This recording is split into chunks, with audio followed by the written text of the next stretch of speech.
Good evening, I'm Bill Maley, Brighton Town Supervisor, and I'd like to welcome you to tonight's meeting of the Brighton Town Board, March 22nd, 2017. We've got a good number of people here in the audience, and I did just explain to everybody that we've had a technical issue with a couple of our cameras, so we are shooting this out of the two side cameras tonight. So if I look like I'm looking away from you, I'm just trying to maintain some eye contact with the camera. So bear with us all tonight as we do that. I'm Brighton Town Supervisor Bill Maley. As always, we welcome you to be a part of these meetings. For those of you that are here in the audience, all of tonight's materials, with the exception of one very thick document, no, actually that's back there too, are back on our back table tonight, so you can look at them, including all of our proposed resolutions.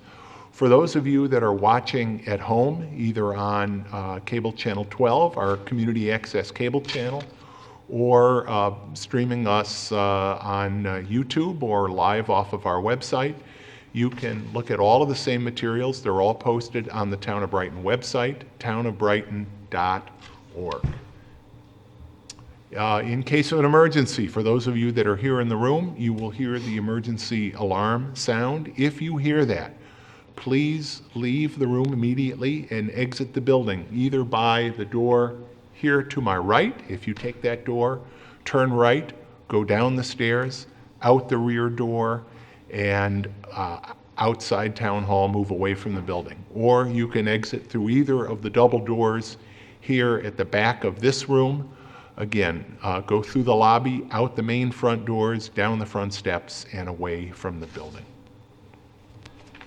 Occasionally, we will, as we've seen, we will experience technical difficulties during the broadcast. If you experience any technical difficulties other than the ones we already know about, please call Spectrum, the new Time Warner name, Spectrum, at 756-5000. That's 756-5000 during the live broadcast if you lose the video or the audio.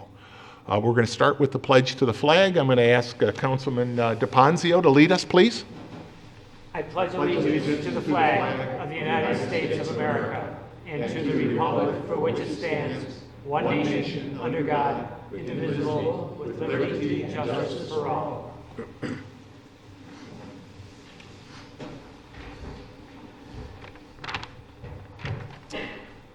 Before I get started with the State of the Town speech, I just want to let everybody know, before we get to the open forum, and I'll talk, as we always do, about the purpose of open forum in a minute, I will be giving the State of the Town address. Councilmember Novros will be reading a proclamation that we had intended to do on March 8th. Of course, that was the night that our meeting was canceled due to the snowstorm, to the windstorm, actually. And then we do have, although it's not on your agenda, Mr. Ralph Titucci at the start of the open forum will be making a presentation concerning an application that an organization he is a part of has just submitted to the town for development of property in the town and in the city along Elmwood Avenue. And then after all of those, if there is anybody that will want to engage in the open forum, we welcome you to do so. I will now give the town's State of the Town address.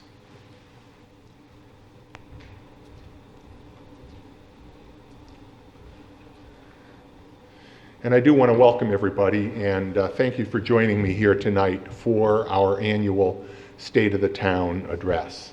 I particularly want to thank our sign language interpreter, Chelsea Thompson, who will be interpreting this evening's address, as we always try to do for this event. I had planned on giving this address on March 8th. Mother Nature had other ideas, and we canceled that meeting due to the windstorm. That day, the Rochester area experienced the second highest wind gust ever recorded here. And less than a week later, we were in the throes of the third heaviest snowstorm ever endured in Rochester. These natural disasters were challenging for many people, certainly for our highway workers, who were asked to go from chainsaws to snowplows in a matter of days. I want to publicly thank Highway Superintendent Tim Keefe and all of our highway workers and the other workers, sewer workers and others that pitched in responding to both storms. Our Parks Department works with a very lean staff, but they were out doing extensive work the day after the windstorm as well, clearing down trees from our trails, particularly from Corbett's Glen. That area suffered extensive tree damage. I appreciate the leadership of Park Superintendent Matt Beeman in getting that work done and making sure that all of our trails were once again open to the public. I certainly want to thank the utility crews that worked so hard in extremely harsh and sometimes dangerous conditions to restore power to Brighton and the entire region. These workers came from as far away as New Brunswick, Canada, but they worked as if they were restoring power to their own homes.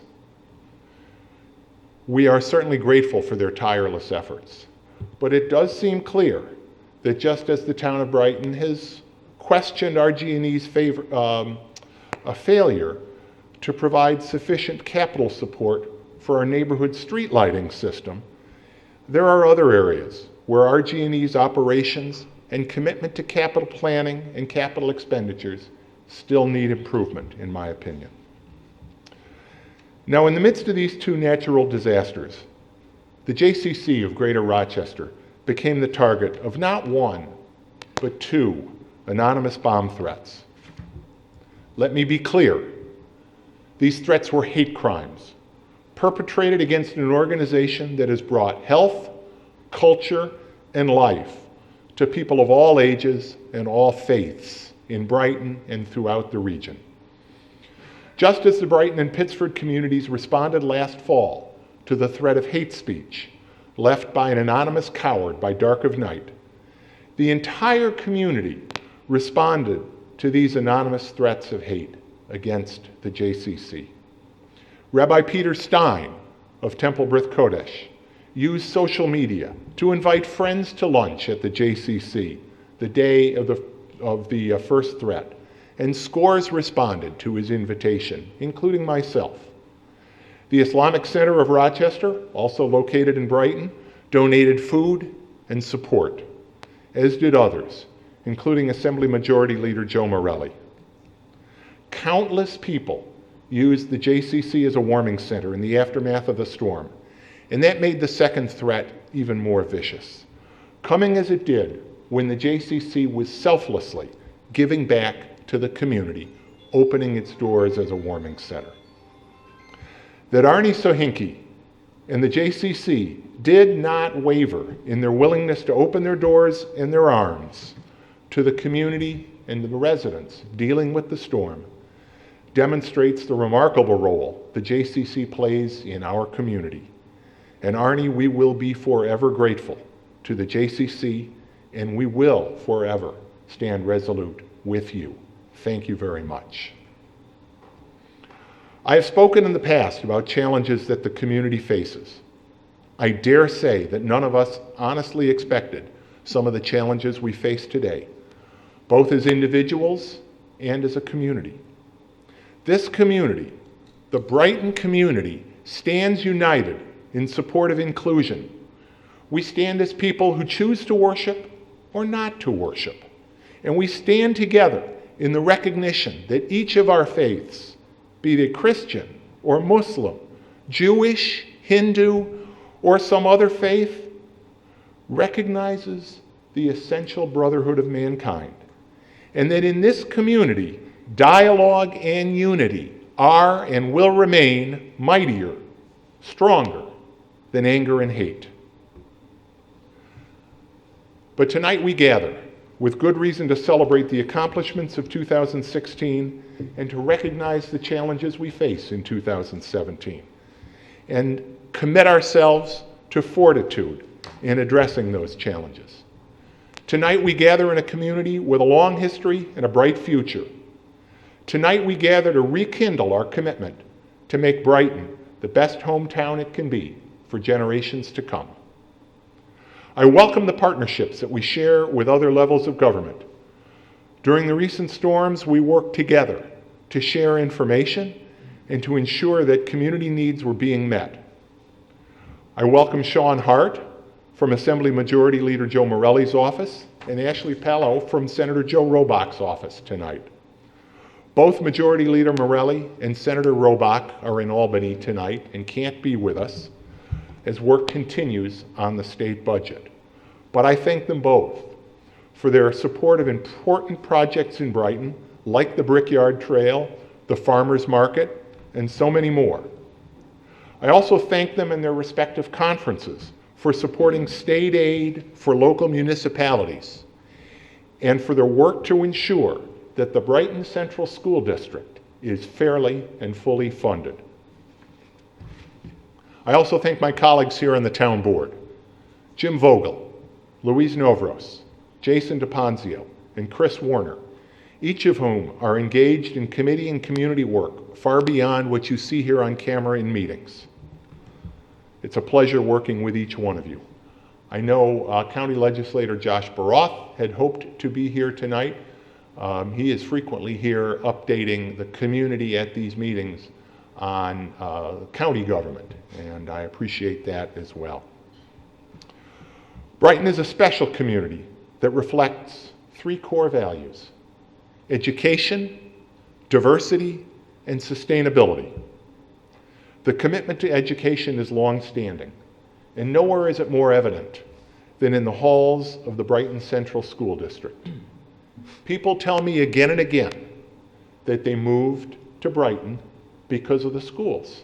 I think they find lots of reasons to stay in Brighton, but so many people move to Brighton because of our schools. Dr. McGowan and the members of the Brighton Board of Education could not be here with us tonight, but I could not ask for better partners than the leadership of the Brighton Central School District. I also want to congratulate, although he also could not be here tonight, Dr. Tom Hall, principal of the Brighton High School, who was just selected as New York State High School Principal of the Year by the School Administrators Association of New York State. Congratulations, Tom. Very, very proud, and it reflects what we all know about the quality of education, certainly at Brighton High School and throughout the Brighton Central School District. But in addition to that outstanding district, I salute the other four public school systems serving the Brighton community: the Penfield, Pittsford, Rush Henrietta, and Wheatland Chili school districts, as well as the many fine private and parochial schools located here in Brighton. I want to share something that I experienced in January at the community celebration of Dr. Martin Luther King Day in Kodak Hall at the Eastman Theater.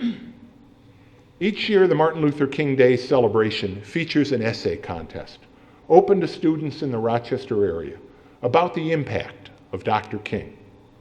High school and middle school students participate separately in this competition. And this year, the winners were special. The winners this year were two brothers, Christian, a high school winner, and Jordan Wilson, the middle school winner, respectively. Christian and Jordan are both urban-suburban students in the Brighton schools. Christian at Brighton High School, Jordan at 12 Corners Middle School. And I can tell you that their moving essays, and in particular, the powerful manner in which they were delivered in person to a massive crowd in the Eastman Theater, are examples of how the urban-suburban program benefits not only the students involved, but the entire Brighton Central School District and the Brighton community, as well as the Penfield, Pittsford, and Wheatland Chili school districts, each of which were among the early participants in this outstanding program.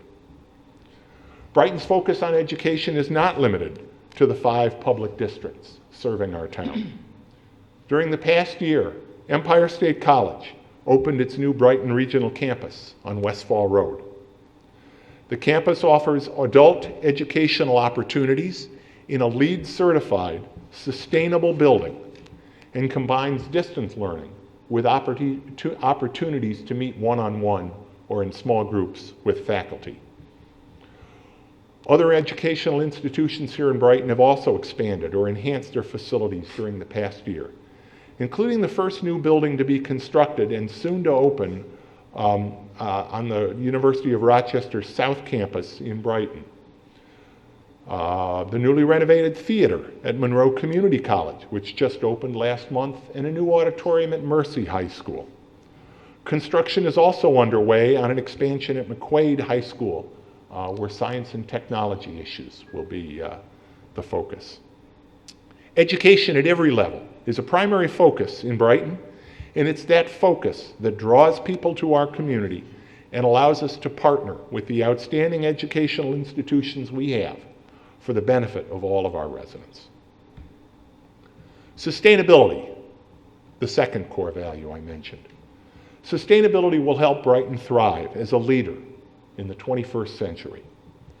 At a time when some in government seem to doubt the importance of the rigors of science, we know that sustainability is essential to Brighton remaining a cutting-edge community leading this region toward the future. In 2016, we installed the first public electric vehicle charging station in Brighton at Town Hall, in partnership with the Brighton Rotary Club and Genesee Region Clean Communities. Having seen the overwhelming success and level of usage of the Brickyard Trail, we will develop additional trails in Brighton, encouraging active transportation, which is particularly important in light of concerns over traffic volumes in our town. We are committed to negotiating a fair purchase of the ornamental street lighting system in Brighton to enable that system to be maintained and improved so as to avoid the excessive outages that we have suffered during RG&E's ownership, while also making possible the conversion to LED lighting, which will save us money and energy. Our Sustainability Task Force is a valuable resource in improving the efficiency of town operations. Sustainability issues are priorities to us, and we will also continue to review the town code to find new ways that our building and site planning processes can incentivize sustainable development in Brighton. Diversity. Our commitment to diversity is more important than ever today. A look back at Brighton's history reveals a time when restrictive covenants restricted the rights of certain people to live in some of what are now Brighton's finest neighborhoods. Fortunately, those restrictive covenants are no longer enforceable today, but just as importantly, restrictions of any kind, legal or societal, based on race, based on faith, based on gender identification, or other discriminatory factors must not stand in Brighton today. I want to single out the work of the Brighton Police Department, what I know to be the finest law enforcement agency in this area, and Brighton Police Chief Mark Henderson for their positive efforts in this regard. Chief Henderson has been proactive in hiring, in training, and in outreach with the Brighton community and beyond, all in keeping with our long-standing commitment to fair and professional community policing. When hate flyers appeared in Brighton neighborhoods last year, Chief Henderson saw to it that there was a thorough investigation with multiple law enforcement agencies involved. The community was revulsed, and rightly so, by those flyers. And in response, we convened a group of community residents of different faiths, races, and backgrounds. Those residents formed Community Uprooting Racism in Brighton, CURB. And I congratulate CURB for the work they have done and will continue to do to support diversity here in our community. Again, I want to say in the clearest possible terms, the Brighton community celebrates our diversity and stands together to reject hatred in every form. We're home to so many faith communities, Jewish, Christian, and Muslim. We're also home to other individuals who feel threatened in their civil rights during these challenging times. In Brighton, we have spoken clearly, and we will continue to speak clearly, that in our community, our diversity makes us stronger. And that people move to Brighton because they know the character of our community, the character of our people. The Brighton Police Department responded immediately to the threats at the JCC, again, in coordination with other law enforcement agencies. And that response was made possible in part by concerted planning with the JCC and with other institutions in the community to prepare for such incidents. Law enforcement agencies are conducting a thorough investigation of this crime and will leave no stone unturned in that process. With the support of the entire town board, and I want to thank each one of you for that, Brighton also signed on to an amicus brief to the United States Supreme Court in support of Gavin Grimm, the Virginia student who sought to affirm the simple basic civil right to use the bathroom that corresponded to his identity, thus affirming Brighton's commitment, our commitment as a town board, to equal rights for all, gay, straight, trans, or otherwise, as shown by our adoption of gender when the state legislature, specifically the state Senate, would not do so. We enacted that law in 2014, the Gender Expression Non-Discrimination Act. Perhaps the singular highlight of 2016 was the opening of the Brickyard Trail, located in the Sandra L. Frankel Nature Park, 72 acres of forever wild land between Elmwood Avenue and Westfall Road, purchased by the town in 2013. The trail passes through woodlots and the largest urban wetland so close to downtown Rochester. That wetland was created by clay mining activity in the late 19th and early 20th centuries, supporting a brick-making industry that was the primary industrial enterprise in Brighton for many years. Interpretive elements, designed by Bayer Landscape Architects, tell the historic story of the property and describe the natural environment of the property.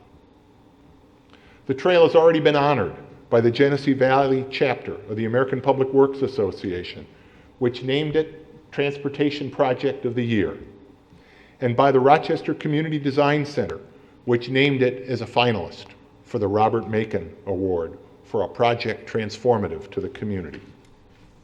I want to express my thanks on behalf of the entire community of trail users, and I certainly count myself as one of them, to our town engineer, Mike Guyon, who spearheaded this project from start to finish, to Matt Beeman, Town Parks Superintendent, to Tim Keefe, Commissioner of Public Works, and to Bayer Landscape Architect and D. Fiore Construction, the general contractor for the project, for a job very well done.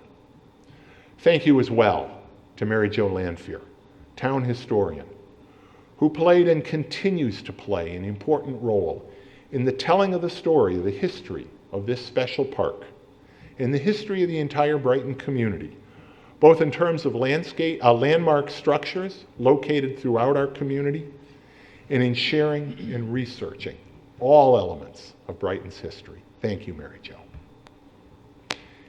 Now, it's important to note that the Brickyard Trail was made possible because we were able to purchase the land at a significant discount, thanks to the incentive zoning approval of the Landing at Brighton senior community located next door to the trail.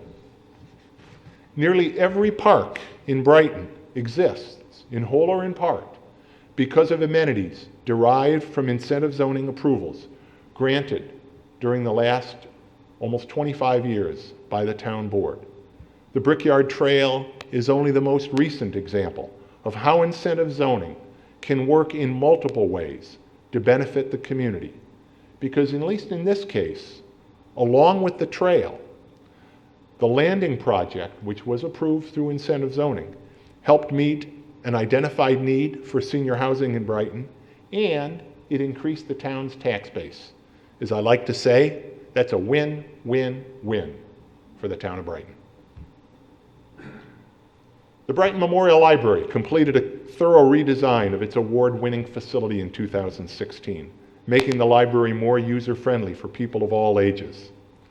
Brighton Memorial Library was ahead of the curve in broadening its focus far beyond simply lending books. And with this new design, its capabilities have become even broader. Credit is due to Executive Director Jennifer Reese-Taggart and to the many staff, library board members, and friends of the Brighton Memorial Library who work together seamlessly to make our library a community destination. Also in 2016, we continued to aggressively address vacant so-called zombie homes and serious property maintenance issues in a few locations in Brighton. Brighton has one of the lowest, if not the lowest, rates of foreclosures in Monroe County. And I'm pleased to say that we've had success in continuing to reduce the number of long-term vacant or otherwise chronically problem properties.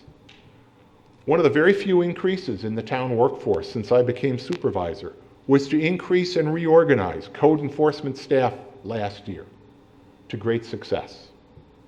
Credit should also go to New York State Attorney General Eric Schneiderman, whose zombie home legislation was finally enacted last year, and to County Clerk Adam Bello, who established a vacant property task force that I sit on, which includes a wide group of stakeholders that is looking at the problem of vacant properties in our community from a holistic perspective, at the perspective of the property, the homeowners, the families that may lose their home or be living in substandard housing, municipalities who deal with the problems that property maintenance issues can cause in their neighborhoods, the court system.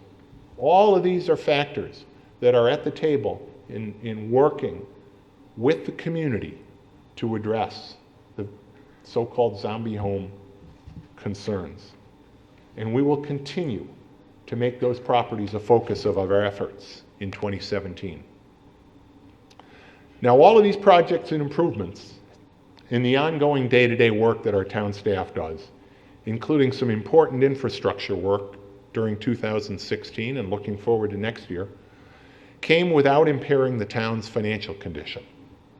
Moody's affirmed Brighton's AA2 credit rating, which is higher than the vast majority of local municipalities in New York. The state comptroller also affirmed that Brighton is fiscally sound, and the town's auditor once again gave the town of Brighton a clean audit opinion. Our budget process is open and stringent, and credit for our continued sound financial condition goes in large part to our finance director, Suzanne Zaso, and her staff, as well as the community volunteers of our budget review task force. Thank you, Suzanne, for all of your efforts. Now, though we do work with our colleagues in government at all levels, every now and then, ill-conceived proposals from county, state, or federal government can impact towns like Brighton and our town residents and taxpayers. I want to talk about a couple of them. Although I generally support the governor's 2017-2018 executive budget, there are some components that could, if enacted, put the finances of Brighton and other towns in jeopardy. In particular, that executive budget includes a measure that would require voters in other communities throughout the county to vote on Brighton's cost-saving programs.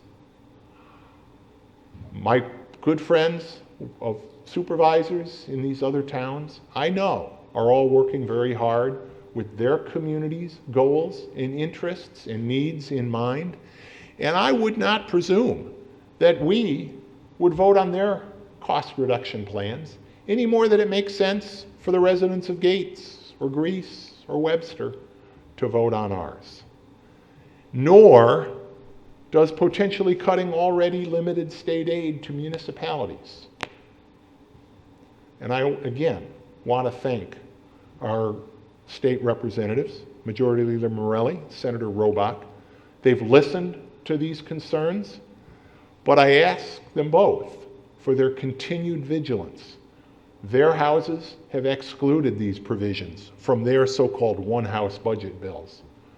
But I would ask, please, make sure in the final budget that you work for your communities to make sure that these measures that will only hurt towns like Brighton do not get enacted.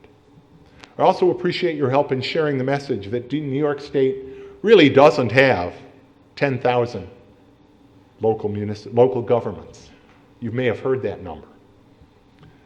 Most of those so-called governments are actually special improvement districts, like refuse districts, sidewalk snow removal districts, and drainage districts. I testified before a joint session of the Assembly Ways and Means Committee and the Senate Finance Committee last month, indicating that those districts in Brighton save Brighton taxpayers hundreds of thousands of dollars each and every year. In fact, refuse districts alone save $600,000 a year for Brighton taxpayers. Those aren't too many governments. Those are grassroots governments doing the right thing for the people in Brighton. Also a threat to funding that's important to Brighton projects, particularly Brighton sustainability projects, is the federal government's attack on the Community Development Block Grant Program, CDBG. In recent years, we've used CDBG grants for important sidewalk and drainage projects in West Brighton, and for energy efficiency home improvements for low and moderate income homeowners in Brighton. Again, I want to encourage local residents and our state and county officials to voice your support for the continuation of the Community Development Block Grant Program. Finally, the County of Monroe has just instituted a new program that will seriously set back our efforts and the efforts of towns across Monroe County to fight vacant properties. On December 29th, the county announced that it would no longer guarantee unpaid property maintenance or demolition charges incurred by towns to maintain or remove vacant properties. This new, and I might add, retroactive policy could cost town taxpayers nearly $50,000 this year alone.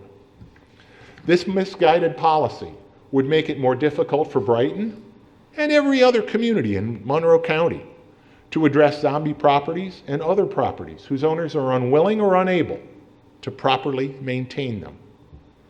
This county scheme would also require each town to establish its own lien enforcement and collection system, dramatically increasing costs and working against our policies, our efforts to consolidate services and save taxpayers' money. This change, which I might add not only is effective retroactively, but was announced without any prior communication with local governments here, hurts Brighton, and it hurts each one of our neighborhoods. And again, I want to give you a call to action. I want to encourage you to call County Executive D'Onofrio and your county legislator to let them know that you oppose this onerous scheme and ask that they rescind it. But it's not all bad news. In fact, I'm very excited looking ahead to 2017. We expect to begin work on our next trail project, the Highland Crossing Trail. The Highland Crossing Trail is an example of that intergovernmental cooperation. It's a joint project with the City of Rochester. It would run from the Brighton Town Park on Westfall Road, where it connects to the Erie Canal Trail, north past the new Empire State College regional campus, connecting that facility to a region of and town trail systems. Continue past there to past Brickstone, again, where it connects with internal trails on the Brickstone and St. John's Meadows campus. Then west on Elmwood into Rochester, north through Highland Park, the South Wedge, where it goes on to streets, and finally it connects to the Genesee River Trail, just north of the U of R River campus. The trail is 80% state and federally funded, and the remainder will be split by Rochester and Brighton, and much of that expense will be through in-kind services. It will be multimodal for pedestrians and cyclists, and it will serve both recreational and commuter uses. Commuters, both going to downtown Rochester as well as the U of R campus, are going to find this a great path. Still focusing on projects that will make Brighton a more sustainable community, we will complete our comprehensive plan update this year. A community-based committee of volunteers has been working on the plan with town staff and our consultant. Again, that project has been funded through proceeds of a New York State Cleaner, Greener Communities grant with a special emphasis on sustainability for Brighton's future.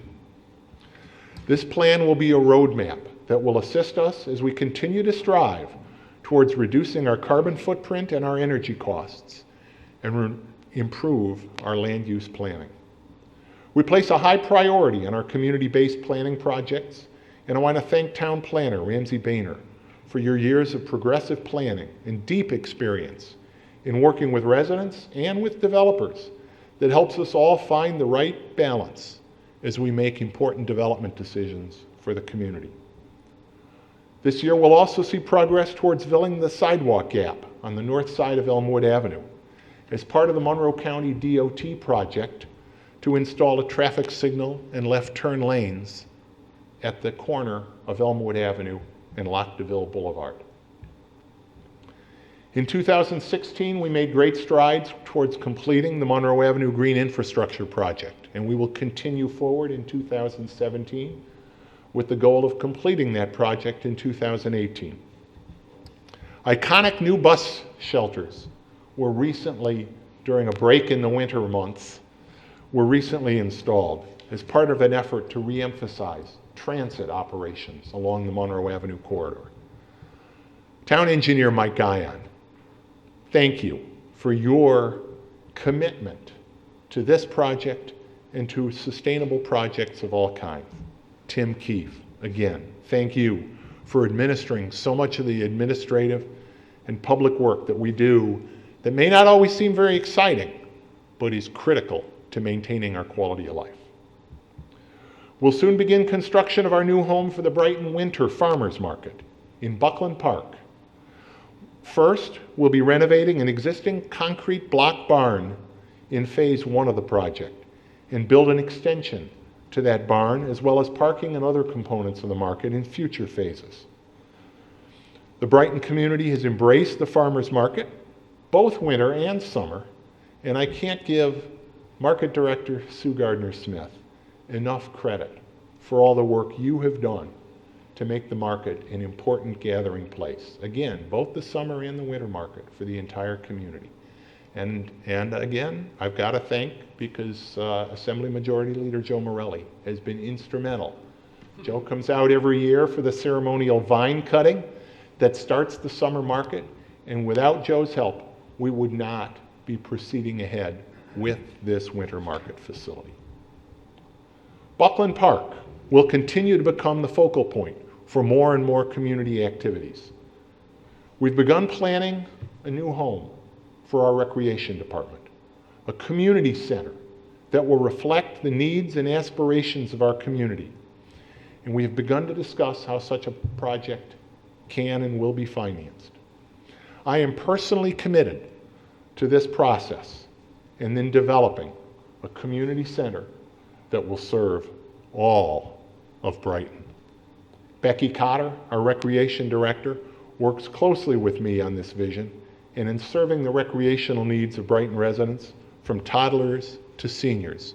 And I thank Becky along with her outstanding and very hands-on and caring staff. I've already spoken about the role that the Brighton Police Department played at the JCC in response to the recent threats, in response to the threats of hate speech last year, but also before that, in the planning work with Jewish and Muslim places of worship and organizations in Brighton. That work speaks to the professionalism that we see at every level of the Brighton Police Department. The impact that our police department has on the quality of life in Brighton can't be measured. But I thank you, Captain Klein, Bob Klein, who's with us tonight, and my thanks goes out to all of the men and the women of the Brighton Police Department. Thank you, Bob, and please share my thanks with every single one of our great police personnel, civilian and sworn. I also want to acknowledge and thank Brighton Fire Chief Steve McAdam, Dennis Mites, who's here as well, Vice President of Brighton Volunteer Ambulance, and Rochester Fire Department Battalion Chief Joe Luna. Each one of them are integrally involved, working every single day, keeping Brighton safe. I spoke earlier about the importance of effective fiscal management. One of the reasons sustaining our financial strength, as shown by our AA credit rating, is so important is the need to maintain our infrastructure and to make ongoing capital investments, like the new leaf vacuum system purchased last year and the sewer flusher truck that we recently purchased. These investments and others will continue to provide essential quality of life services that Brighton residents have come to expect. But it's simply not possible in the long term to maintain and improve the infrastructure and make the other capital improvements and operating expenses to provide the services that residents here in Brighton have come to expect without careful financial planning, without finding ways to reduce operating costs, and without developing not only our tax base, but also alternative revenue sources. I appreciate the work that Suzanne Zaso does in each of those areas, the detail and the effort that you put into that work. And in particular, that you engage, and it's a long process, but a budget development process with far more public input than is required by law. Brighton also makes a point of not only releasing its proposed budget, but actually completing the public hearings and approval of the budget before Election Day each year. You, the voters of Brighton, deserve to know what the town is looking to each year going forward when you come out to vote. Growing our tax base, as I just mentioned, is critical. Brighton continues to be an attractive destination, blending the best of urban and suburban lifestyles for people moving to the Rochester area. This helps maintain and increase residential property values here in Brighton, where the real estate market is so hot and the supply of houses for sale is so limited that, according to a recent article in the Democrat and Chronicle, real estate agents have taken to walking door to door to identify potential sellers. I get it. Once people move to Brighton, they generally stay here. Brighton is attracting new commercial and retail development as well. Of course, the Whole Foods proposal, which is currently in environmental review, has received most of the publicity. No final decisions have been made concerning that proposal, and no such decisions will be made without additional public hearings and public input. And no commuter subsidies would be approved or are being requested for this project. But there are other important projects underway, some of which have been approved. All of them have, if they're underway, they've been approved. Qdoba, which is under construction. Core Life, which has substantially been approved in the 12 Corners area. New retail development near the corner of West Henrietta Road and Brighton Henrietta Town Road, which I expect to be a tipping point, along with the work that the University of Rochester is doing on their South Campus to improve the commercial environment on West Henrietta Road. These and other projects would increase Brighton's tax base, lessening pressure on local taxes, and reaffirm that Brighton is an attractive place to do business, as well as being a great place to call home. The town of Brighton is the statewide leader in using incentive zoning to maximize the benefits and offset any impacts of new development for our residents. Two recent incentive zoning projects are examples of alternate sources of revenue generated from well-crafted incentive zoning approvals. The new University of Rochester Imaging Building on East River Road, the first building constructed pursuant to the town's incentive zoning approval for the South Campus, will generate over $40,000 each year in payments in lieu of taxes, starting this year. And when development of the South Campus is completed, the town could receive amenity payments of over $1 million per year, indexed for inflation, from the university, which, as we all know, is tax exempt. They'd be paying nothing but for these amenity payments. And in approving the South Campus plan, the town did not compromise in any way the rigor of the environmental and land use review of the project. And as part of the approval, obtained additional drainage improvements, amenities for the residents of West Brighton. Likewise, Jewish Senior Life, which is constructing new greenhouse-style senior communities on the campus at the Jewish Home, will also make annual amenity payments to the town. Again, thanks to incentive zoning for a project that would otherwise be tax exempt. We also succeeded in protecting and potentially enhancing town tax base at the new Empire State College, which opened its Finger Lakes Regional Campus on Westfall Road last year. By relocating Empire State College to land that was already tax exempt, we secured this outstanding new educational facility, created new jobs, and promoted retail businesses in town without losing taxable, developable land. And I do once again have to thank our Assembly Majority Leader, Joe Morelli, who was at the table with me in negotiating the agreement that made that possible.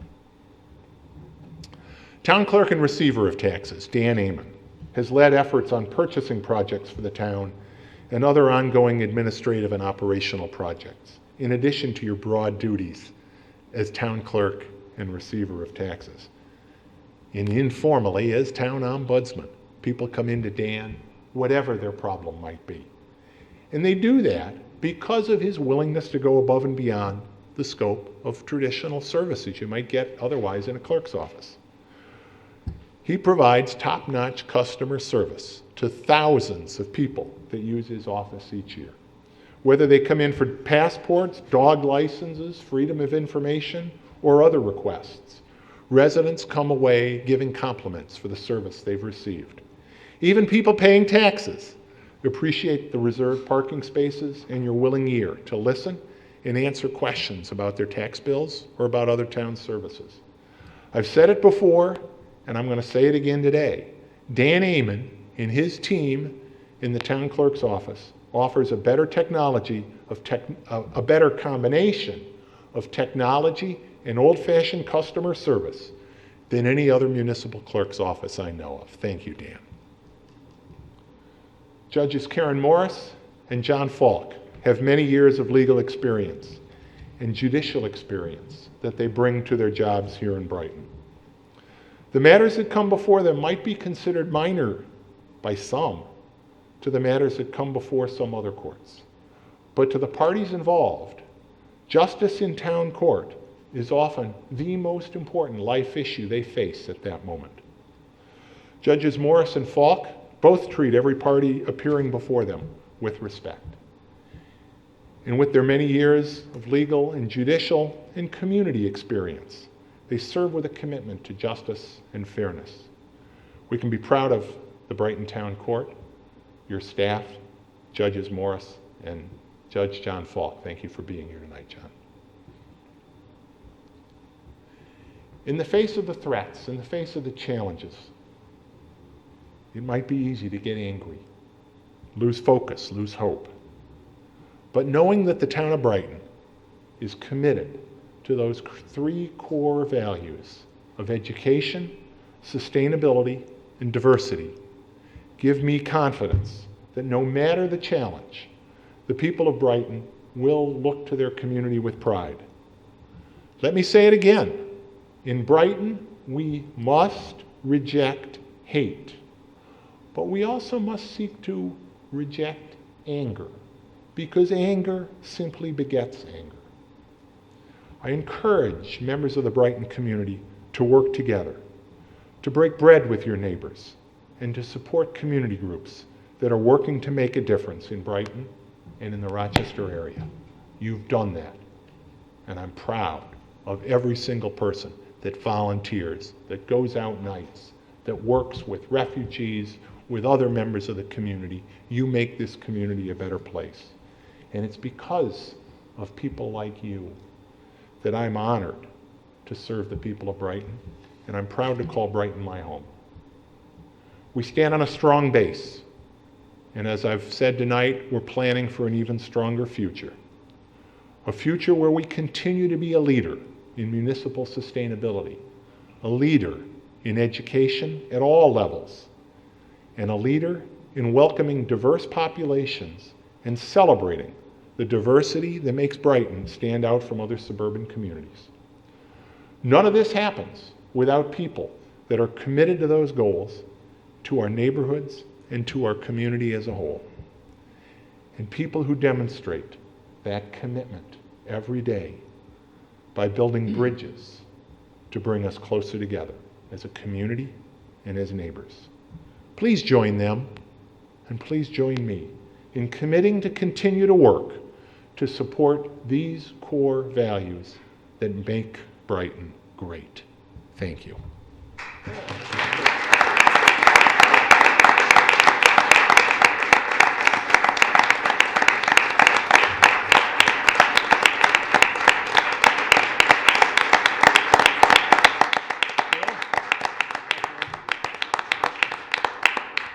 Thank you, everybody. I'm now going to ask Councilmember Louise Novros to read a proclamation that we had intended to announce at our March 8th meeting in honor of Women's History Month. Louise? Wonder why he chose me. Okay, this is a proclamation for Women's History Month, March 2017. Whereas each year during the month of March, we remember, honor, and celebrate the many accomplishments of our nation's women.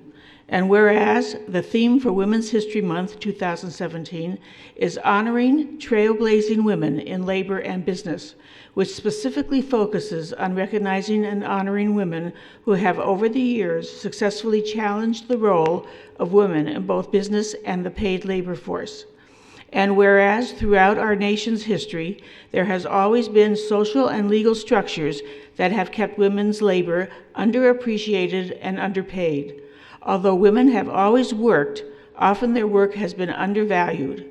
And whereas facing stark inequalities in the workplace, lower wages, poor working conditions, and limited opportunities, many women have, and unfortunately still do today, work hard to make the workplace a less hostile environment for women and ensure that all employees, male or female, are compensated based on their competencies, contributions, and value to a business and not on their gender. And whereas while today, although the tide is changing, there is still much work to do. Recent data shows that only 29 women, or 5.8%, of CEO positions at top Fortune 500 companies, and the same percentage at Fortune 1,000 businesses are held by women, and one thing that is certain is these women leaders understand survival, renewal, and reinvention. And whereas the town of Brighton is proud to be home to many women who have and continue to be committed to expanding women's participation in commerce and in the paid labor force. As leaders and as innovators throughout our community, women persist in demonstrating their ability to succeed in every field, while at the same time continuing to pave the way for future generations of women with the hope and expectation that one day women in high-level commerce positions can be considered the norm. Now, therefore, be it proclaimed that William W. Maley, Brighton Town Supervisor, and the members of our Town Council do hereby recognize March 2017 as Women's History Month in the town of Brighton. And it is with great respect that we honor women whose leadership, strength, and accomplishments are recognized and commended in the town of Brighton today and every day. Signed on this 8th day of March 2017 by William W. Maley, Brighton Town Supervisor, Jim Vogel, Louise Novros, Jason DePonzio, and Chris Werner. Thank you.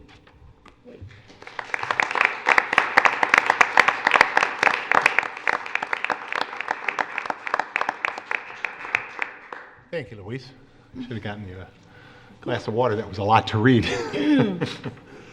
We're now going to begin the open forum. During the open forum period of our meeting, members of the audience may address the board about any matter, whether or not it is on the agenda for tonight. Now, as I mentioned earlier, we're going to start the open forum period with a presentation by Mr. Ralph DiTucci. But after Mr. DiTucci's presentation, I'll recognize any members of the audience wishing to speak. When you're recognized, please come to the podium. If you would, please give us your name and address. Please direct your comments or questions to the board and not to other members of the audience. Please try to keep your comments as concise as possible, and if you do have written comments, feel free to give them to Town Clerk Dan Amon, and he'll make sure they are included in the record of tonight's meeting. I would also note that for those of you that are watching at home, when we get to the main part of the open forum, you can call in 303-3060 and participate remotely in our open forum. Call in with your questions or comments. Someone will take your call and pass them on to the board. That number again is 303-3060. And for our deaf audience, we have a TDD number, 7845205, that you can also use to participate in the open forum. Our TDD number, 7845205. We look forward to hearing your questions and your comments. But first, Ralph DiTucci, who will be addressing a development proposal in Brighton and in the city that an organization that he is part of has recently submitted. Ralph?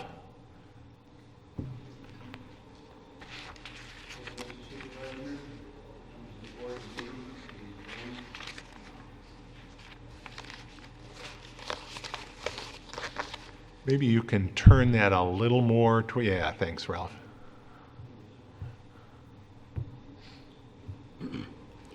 I'm here this evening on behalf of 293 A. Alden Road, LLC, the owner of the property at 1201 Elmwood Avenue.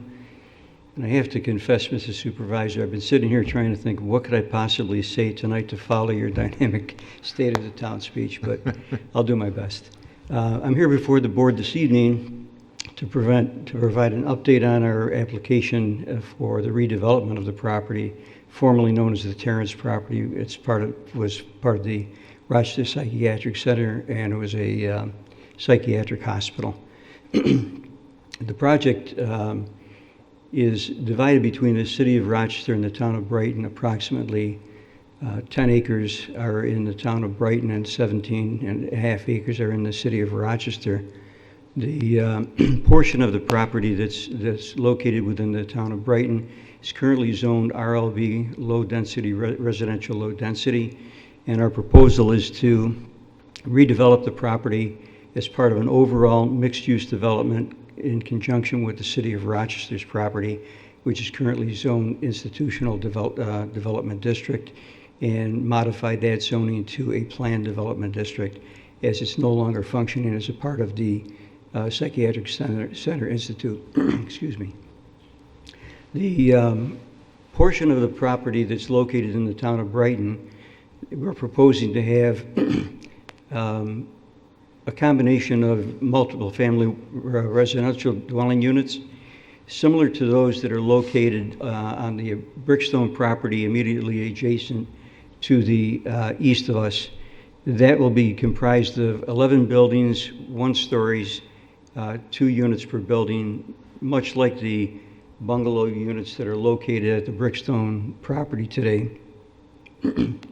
The northern portion facing Elmwood Avenue will have a 2-story commercial building, 9,600 square feet in area, and will be connected to the Brickstone property by means of a cross-access easement that the town required as part of the Brickstone incentive zoning process.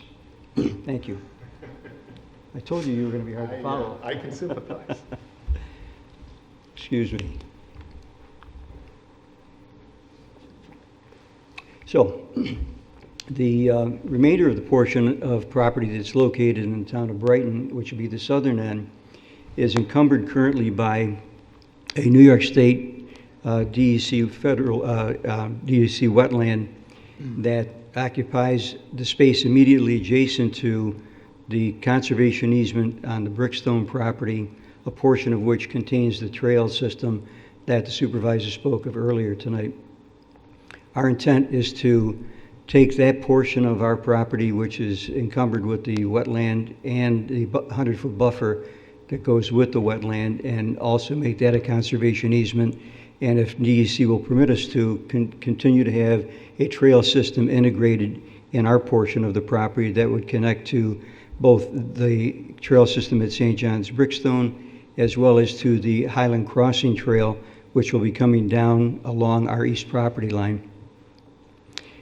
The city portion of the property will involve the abatement and demolition of the existing 17-story former psychiatric hospital tower. With the replacement of that building will be a 6 to 12-story multifamily apartment project that will contain 320 units. It will be a square-shaped building, as you can probably tell by the illustration in front of you. And we'll have a center courtyard with a swimming pool and other amenities, and we'll have 2 levels of parking garage below the apartments. The other elements of the city portion of the property will have 2 small commercial buildings, again facing Elmwood Avenue. One will be 12,000 square feet in area at the northwesternmost corner, and then another one slightly to the south of 7,000 square feet. All of the commercial buildings that we're proposing for that type of use will be neighborhood-oriented service and/or retail. So for not only our community, but the general community at large, both the city of Rochester and Brighton portion. In addition, the city portion will contain a proposed 110 guest room hotel, which will, at this point, we've got interest from 2 hotel chains, national companies, and have not determined which we're going to be going with. The last portion of the City of Rochester property that'll be developed with multifamily housing is the building that's to the south of the square building that you see, and that'll be a 5-story structure with 100 units of apartments, a little bit more in the loft-style design. The community building that services the entire development is a 2-story structure of approximately 18,000 square feet, and will be connected with a pedestrian bridge to the large 12-story building that you see as a square shape. I'm sorry for my voice tonight. The last building that we have on the city portion will be a maintenance building that'll be at the extreme south end of the property, which connects to the current south view road of the psychiatric center. That connection is required by pre-existing cross-access easements with New York State. So our road system and traffic, both vehicular and pedestrian access points, the primary access will continue to be at Elmwood Avenue across from Azalea Road, with the signalized intersection that exists today being improved with a widened entryway to the site with right and left-hand turn lanes exiting, as well as the entrance lanes. We'll also have a roadway and sidewalk connection to Science Parkway, which will give us vehicular access and pedestrian access to both South Avenue and East Henrietta Road through Science Parkway. There will also be a connectivity to the existing roadway that goes through the DDSO property, on which Empire State College has now been constructed, and exits at Westfall Road at the intersection just opposite Sawgrass Drive. The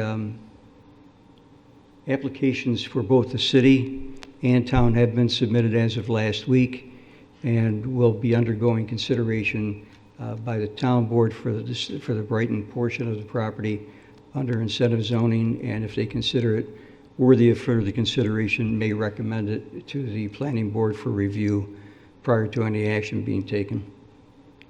The city and town will be working in conjunction for a full environmental assessment evaluation, and all of the other interested agencies in our community will be reviewing it as well. To date, we've had 4 relatively large neighborhood information meetings conducted at the St. John's Brickstone Winter Garden, have had a pre-application meeting with all of the city and town representatives, as well as a number of the other interested agencies within the community, and we look forward to all of their input and responses to our applications. I'll be happy to answer any questions, sir. Thanks, Ralph. And I think you have another such neighborhood meeting scheduled coming up? It's scheduled for March 29th at 7 o'clock at the Brickstone Winter Garden. I should mention, too, that all of our application materials that have been submitted to both the city and the town are available on a website. The information is here at the town as well, so that anybody can go on that website and look at every piece of information that we provided, the drawings, all of the environmental studies, the traffic reports, stormwater drainage reports, etc. Is that where you go into the building where Joey B's is? Is that where the window? Yes, it is. Yeah. I should point out one thing I failed to mention, and that is that the last time we were before the board to informally present the project, we had a different configuration of one of the buildings on the site. And the reason that we wanted to update the board this evening is that we previously had 5-year permits issued by New York State and the Army Corps of Engineers for the wetland on our property. They were scheduled to expire and did expire this past January. So last year, anticipating that expiration, we had a new delineation done and a new determination issued, and permits are coming from the Corps and the DEC for that. The net result, I'll have to come around to the point now. The net result is that the building that you see... I don't think people are, yeah, maybe you can take it back with you, because people aren't going to be able to hear that, Ralph, without the microphone. See if I can do it from here. Maybe, Tim, maybe you can, Can everybody hear me okay? or Dan will hold it. Thank you, Dan. Yeah, the building that is at the far south end of the site, previously, and it may show on this board.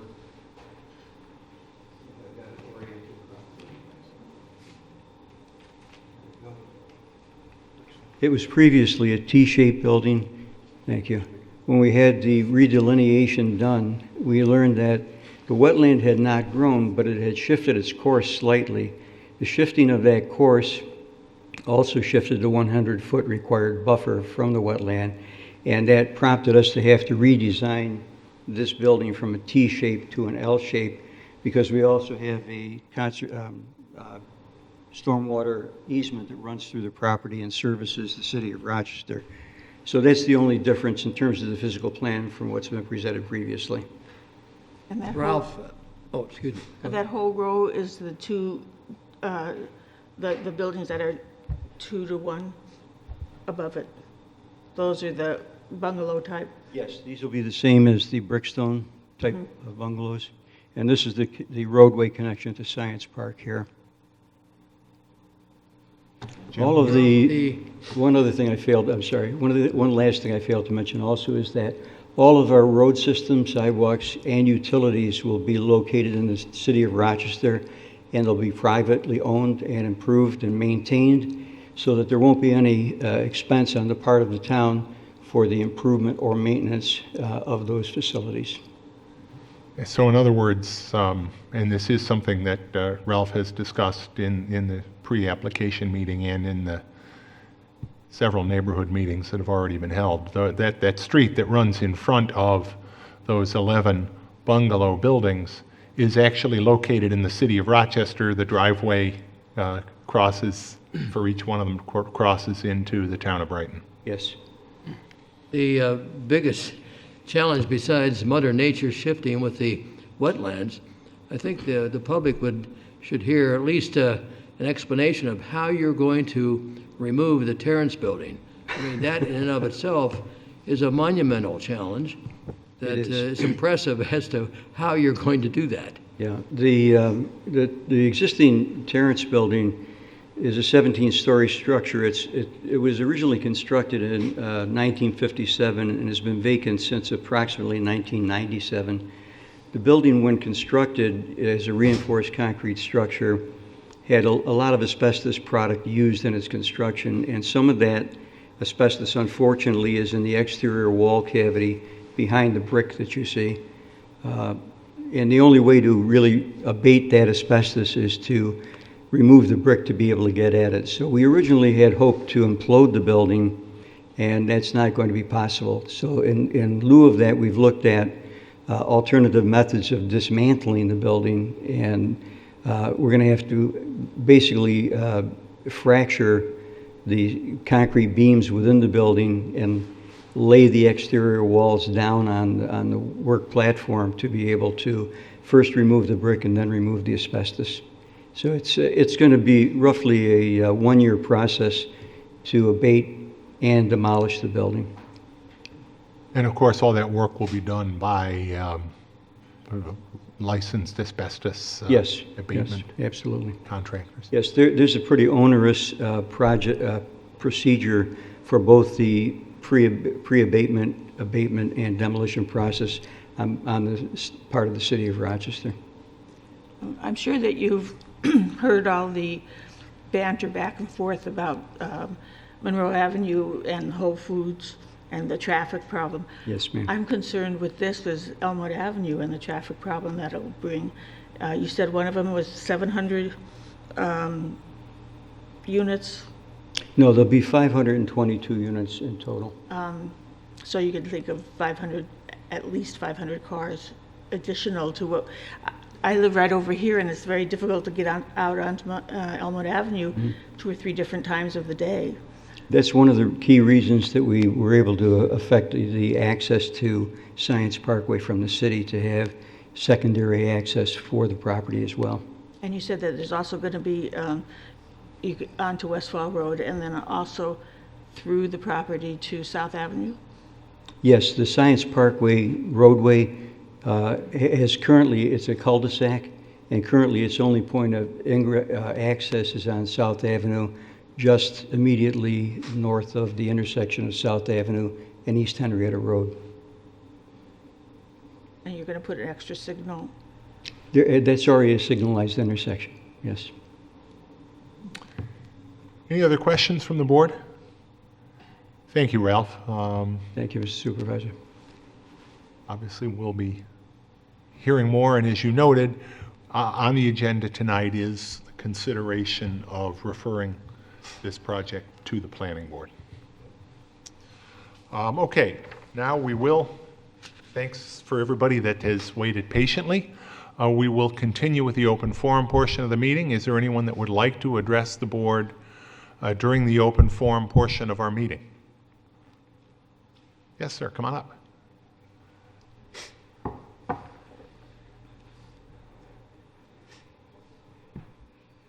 Hi, my name is Greg Garvey. I live in the Summit, Holland neighborhood, up tucked in behind the Divinity School. I'd like to just read a one-page letter. With you. Dear Supervisor Maley and Town Board, I'm concerned that the immigrant detention guidelines issued by Homeland Security on February 20th, 2017 will lead to human and civil rights abuses in our community.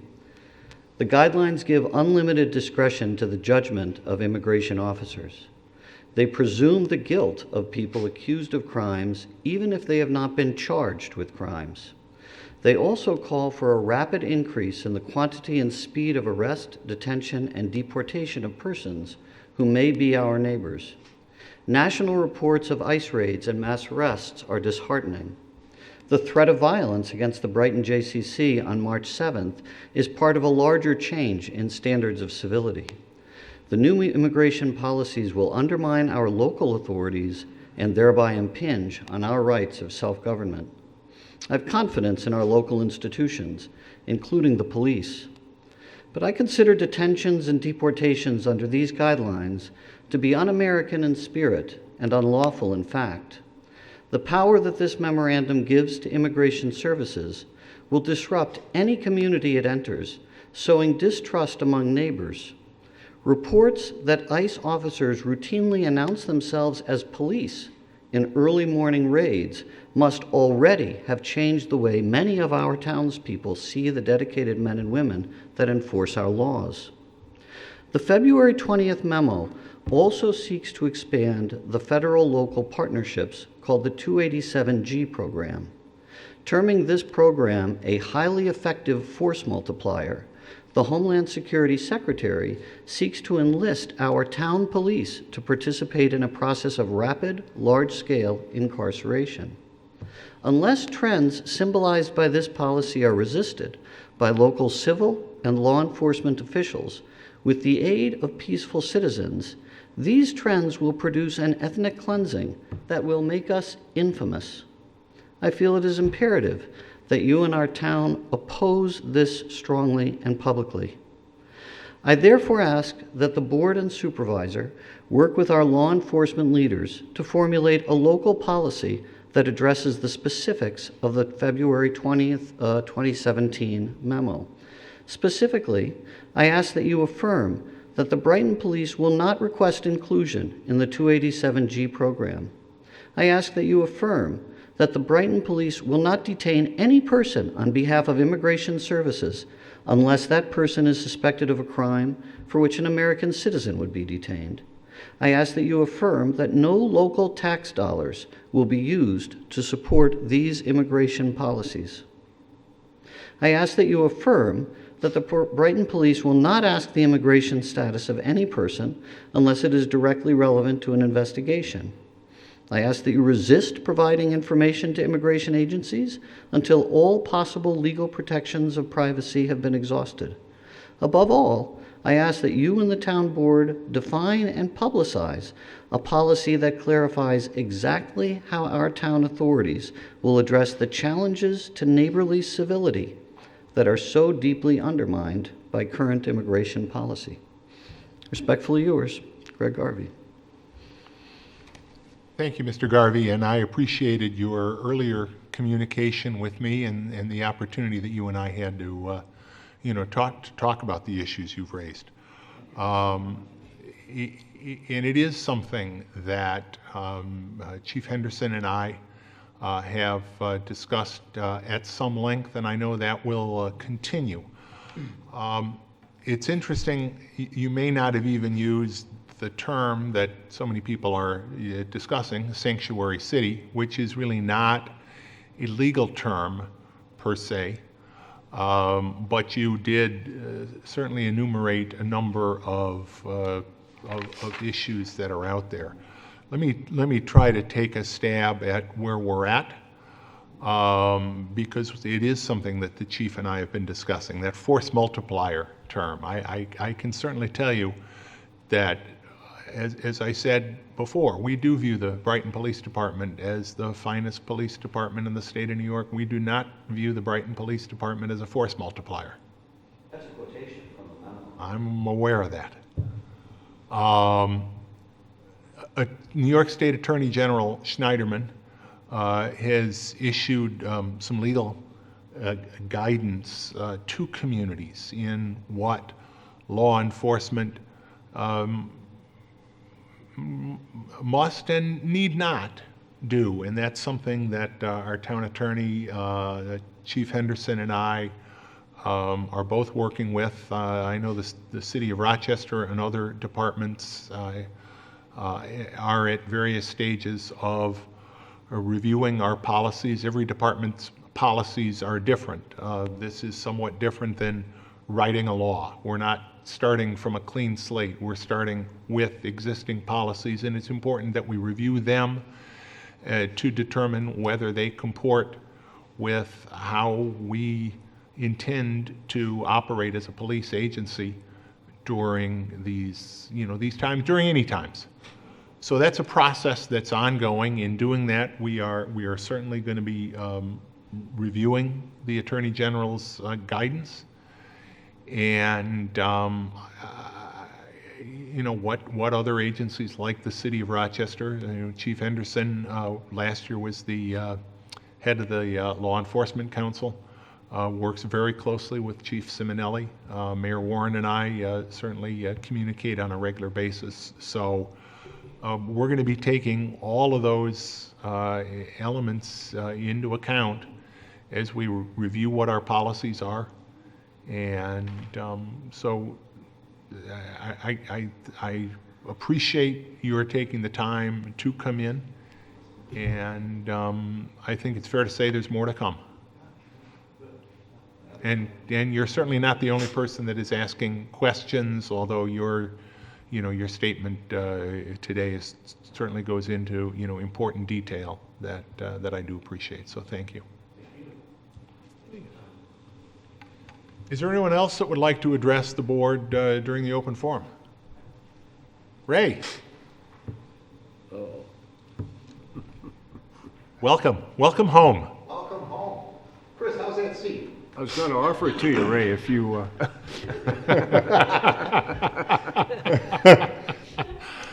Hello, everyone. My name is Ray Tierney. I live on Corwin Road.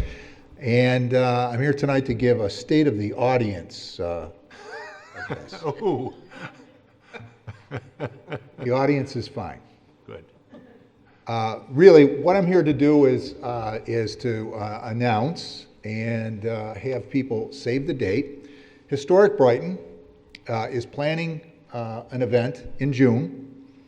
Actually, 2 days. It will be 2 days. It is called Gideon Cobb Days, and it will be held on the 9th of June and the 11th. On the 9th of June, there will be a luncheon. Is that a Friday? Luncheon's probably, yeah, Friday. That's Friday. The luncheon's probably the wrong word because it's going to be, there's going to be a program at the Buckland House, and then we're going to have a food truck picnic.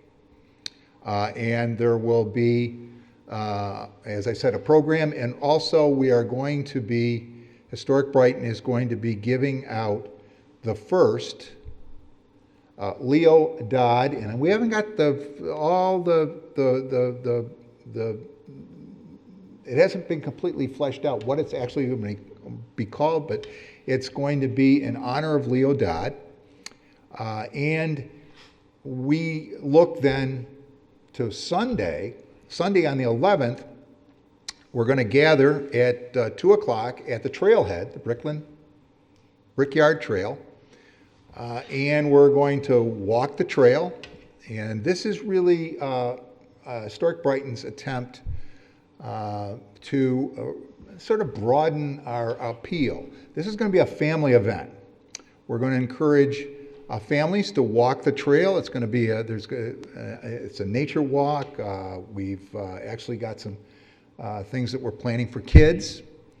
And when you get to the end of the trail, you're going to cross the road, and we're going to have an old-fashioned ice cream social behind the Buckland House on the Sunday the 11th.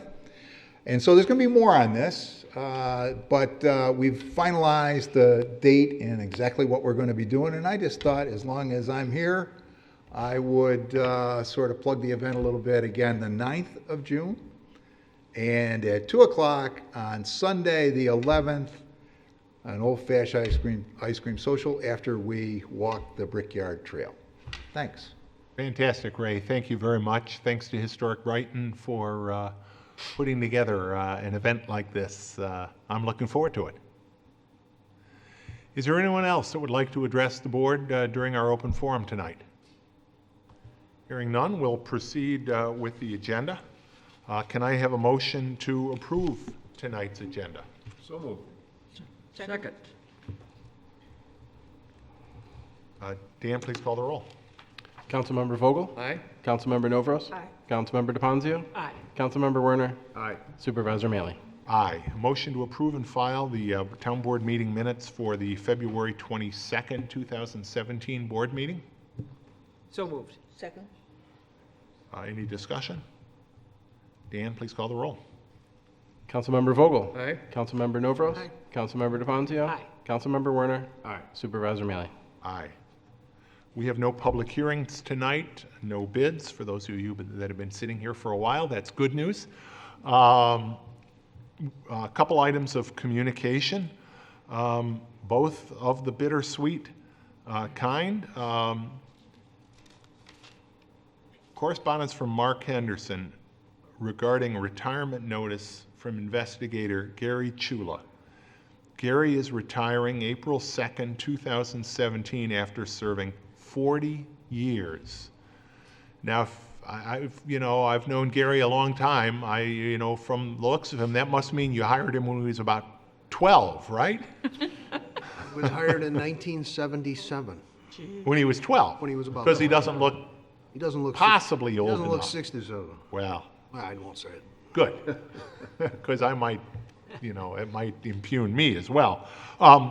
Gary has done a great job for the community, and that kind of experience is going to be hard to replace. Yeah, Gary is, I don't know how to explain it. He's just an amazing person who has brought so much to the table when it comes to doing this job.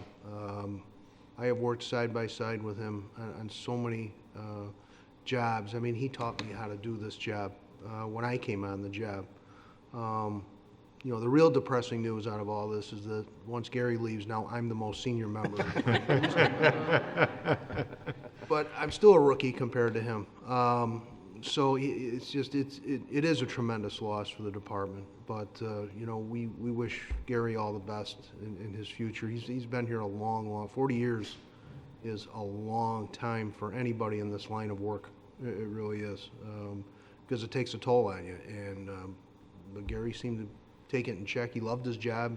He loved being a criminal investigator. He was good at it, and he solved a lot of crimes in this town that otherwise might have been a little more difficult. But he just seems that he has a knack for it, and it's just awesome. And his son, by the way, recently got promoted to sergeant in the city police department. So his son's a city officer. So he's still in an outside way going to stay in law enforcement. But we're going to miss him terribly. We really are. It was great to meet his son not all that long ago. Yeah. Yeah, he's a great guy. Great family. Yes, he is, and we still got a couple more weeks. Well, a week plus, 2 weeks or so. We'll beat him up but for we another wish week him- and a half. Yeah. And also, our crossing guard Lauren O'Neill will be resigning effective as of March 24th. So Lauren has been a long time. She's been with us since 2006. She's been at a couple of different spots in her career here. She's been at the 12 Corners. Most recently, she was Winton Road in front of the high school at Greenwich.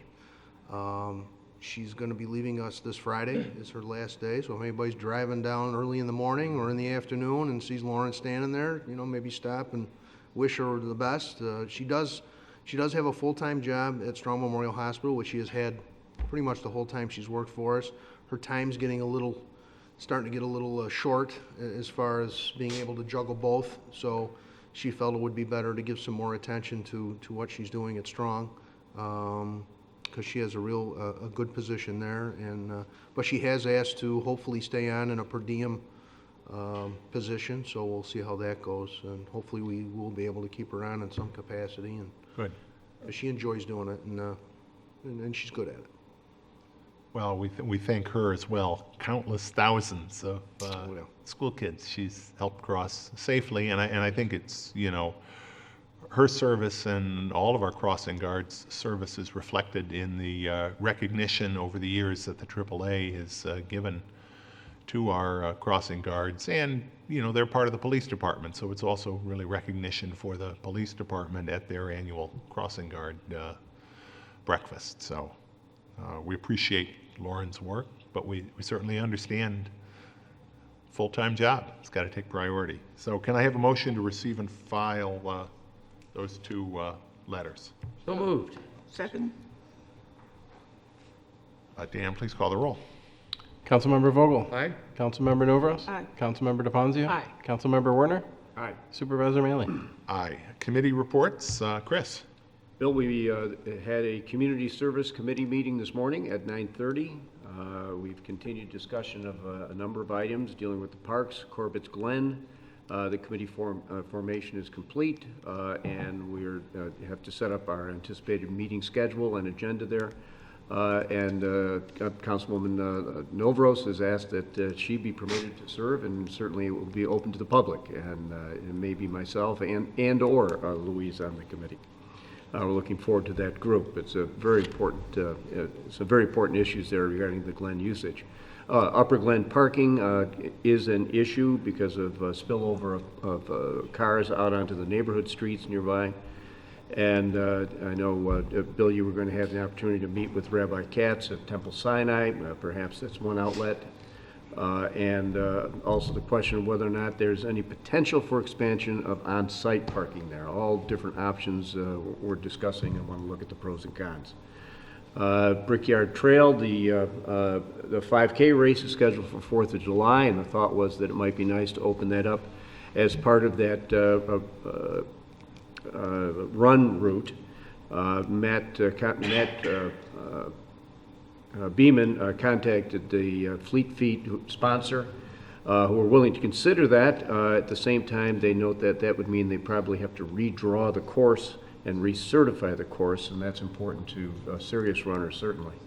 And other members of the community have pointed out there it may not be all pros, that there may be some cons of using it. So it's an ongoing discussion we're having about what the impact on the trail might be, its width, and the impact of spectators and perhaps watering stations. But Do we know from a Fleet Feet perspective when we would have to make a final decision in order to enable it to be certified? Matt is still in discussions with them. And then another issue regarding that Brickyard Trail is the crossing of Westfall over into Buckland Park. Citizens Advisory Board had suggested that, or felt that that was a good idea to approach the county, and we'll continue with those discussions. Matt Beeman is going to continue his discussions with the Brighton Baseball Commissioner Andrew Einbender and Peter Edelstein of Brighton Baseball as well regarding our relationship and the use of the park and the various facilities and coordinating those. The town park itself, we are in the process of developing a plan for accessibility improvements, and Chad Roscoe of the engineer's office has submitted a CDBG grant for funding of those improvements, along perhaps with the improvements of the parking lot itself. Another example of how important the Community Development Block Grant Program is, because those are important repairs. That's a building that was built decades ago before ADA, and although efforts were made to make it accessible, it certainly doesn't meet today's standards, and over decades, some of the things, deteriorate, making it even tougher. So the CDBG grant would really go a long ways to our being able to accelerate when that work gets done. Absolutely. Also, there's some discussion has been had about the common usage of the parking lot at the Islamic Center and how that might conflict with the use of the park lodge itself. And I know you were going to be having some discussions with the president of And that. those are ongoing, and Tim has been involved with some of those discussions, and they're, both the town and the Islamic Center are really looking at a number of potential options to address that. It's just a matter of how neighbors discuss common issues. Exactly. Also, there's some discussion of whether or not we should change to an all-day rental versus half-day rentals with the lodge. We're kind of tossing around the idea that probably most of the residents like a half-day, and this might be more convenient and provide better service. Yes, it might have less of an administrative burden, but it's something we need to look at before any change is made. Brighton Senior Transport by Lifespan is going forward. They expect to start call it ride sharing, May 1st with volunteer pickups of folks and beginning to take reservations April 14th. Again, there's not a town program, it's a Lifespan program for both Brighton and Penfield residents, so that folks can get to medical appointments and religious institutions. That's going to be their focus at the outset. As the program expands, perhaps those trips will expand as well. The Town Hall Playground Sway Fund Glider, which Kiwanis is looking to provide, it's still being discussed. We're awaiting word on when and if that delivery will be taken this season. and also some discussion of the overall playground review, although our town playground here at the town hall is ADA compliant.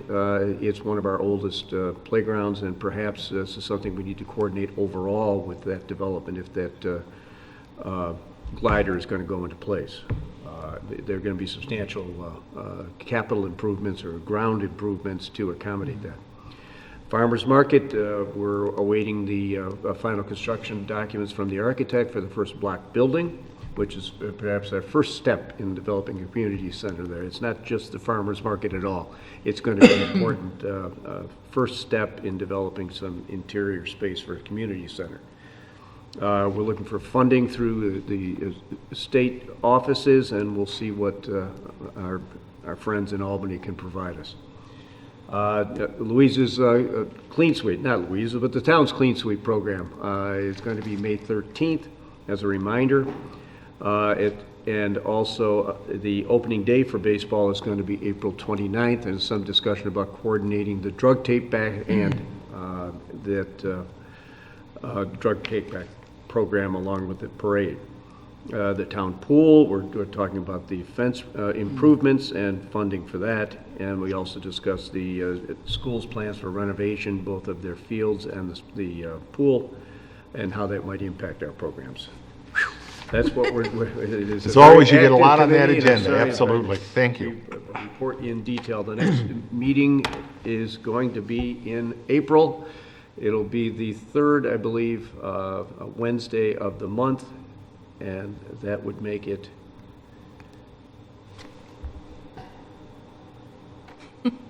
it's here.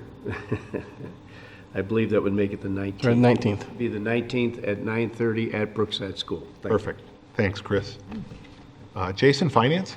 Yes, the FAST committee was ably chaired by Councilman Vogel in my absence last right. week, and I'll hand the floor over to him. All right. The Finance Administrative Services Committee met a week ago on Tuesday, March 14th, and all the items that we covered are on the agenda tonight. And our next scheduled meeting is Tuesday, April 4th at 3:30 at the Stage Conference Room, which is, as all of our committees are, open to the public. I want to thank the members who were able to get there. We held that meeting in the middle of a raging snowstorm.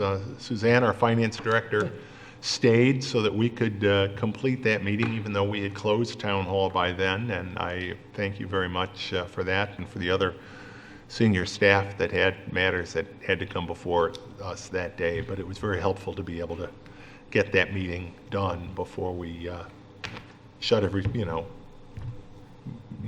got everybody home safely. Yep. Okay. Louise, Public Safety? Public Safety met just this past yesterday morning, and the minutes aren't ready yet, but I must say that the first thing that happened there was that Bill thanked all of the first responders that were there for the outstanding job that they did during the windstorm and the snowstorm. And at that time, there was just only 300 houses left that didn't have power, which from, what was the high? A little over 5,000 at one point. The number fluctuated above and below 5,000 for the first, 48 hours or so as they were Right. assessing. And the reason that the minutes aren't done yet is that it was a very sparse meeting, and my meetings have been going very quickly. We are out of there within an hour. Okay, thanks, Louise. Public Works. Public Works has not met since the last town council meeting. Our next scheduled meeting is next Tuesday, April 4th at 9 a.m. in the lower level community meeting room. Let me tell you that the next public safety meeting is scheduled for April 11th, but I requested that we move it to April 18th because the 11th is the first day of Passover. And I think that makes sense. Yep. You can just, I'll let Mary Ann Okay. know, and So it we'll would make be- sure the room availability and everything else. But one way or another, we'll meet and we'll give all the notice. That Okay. public So that would be safety April would be held 18th on at 8 in the April. morning. Yep. If you want to make it later in the morning, that's okay too. Thanks, Louise, and Jim, thank you both. New business, reading and approval of the claims. Jason? Yes, Bill, earlier this evening, I reviewed claims totaling $801,076.15. Notable claims include to the City of Rochester Treasurer in the amount of $287,500, representing a second quarter payment for fire protection service for the West Brighton Fire Protection District. Also to the New York State Municipal Workers' Comp Alliance in the amount of $58,246.25, representing the second quarter workers' compensation premiums. And also to M&T Bank and Trust in the amount of $24,659.50, representing principal and interest payments on bonds for Elmwood Avenue and Brighton Henrietta Town Line Road sewer projects. The claims all appear to be in order, and I move that they be approved. Second. Discussion? Dan, please call the roll. Councilmember Vogel? Aye. Councilmember Novros? Councilmember DePonzio? Aye. Councilmember Werner? Aye. Supervisor Maley? Aye. Jim? The next item is to authorize the supervisor to execute an agreement with Lou Engineering Corporation to provide professional design services related to Blossom Road Sanitary Sewer Improvement Project. I move in the resolution as prepared by the attorney to the town. Second.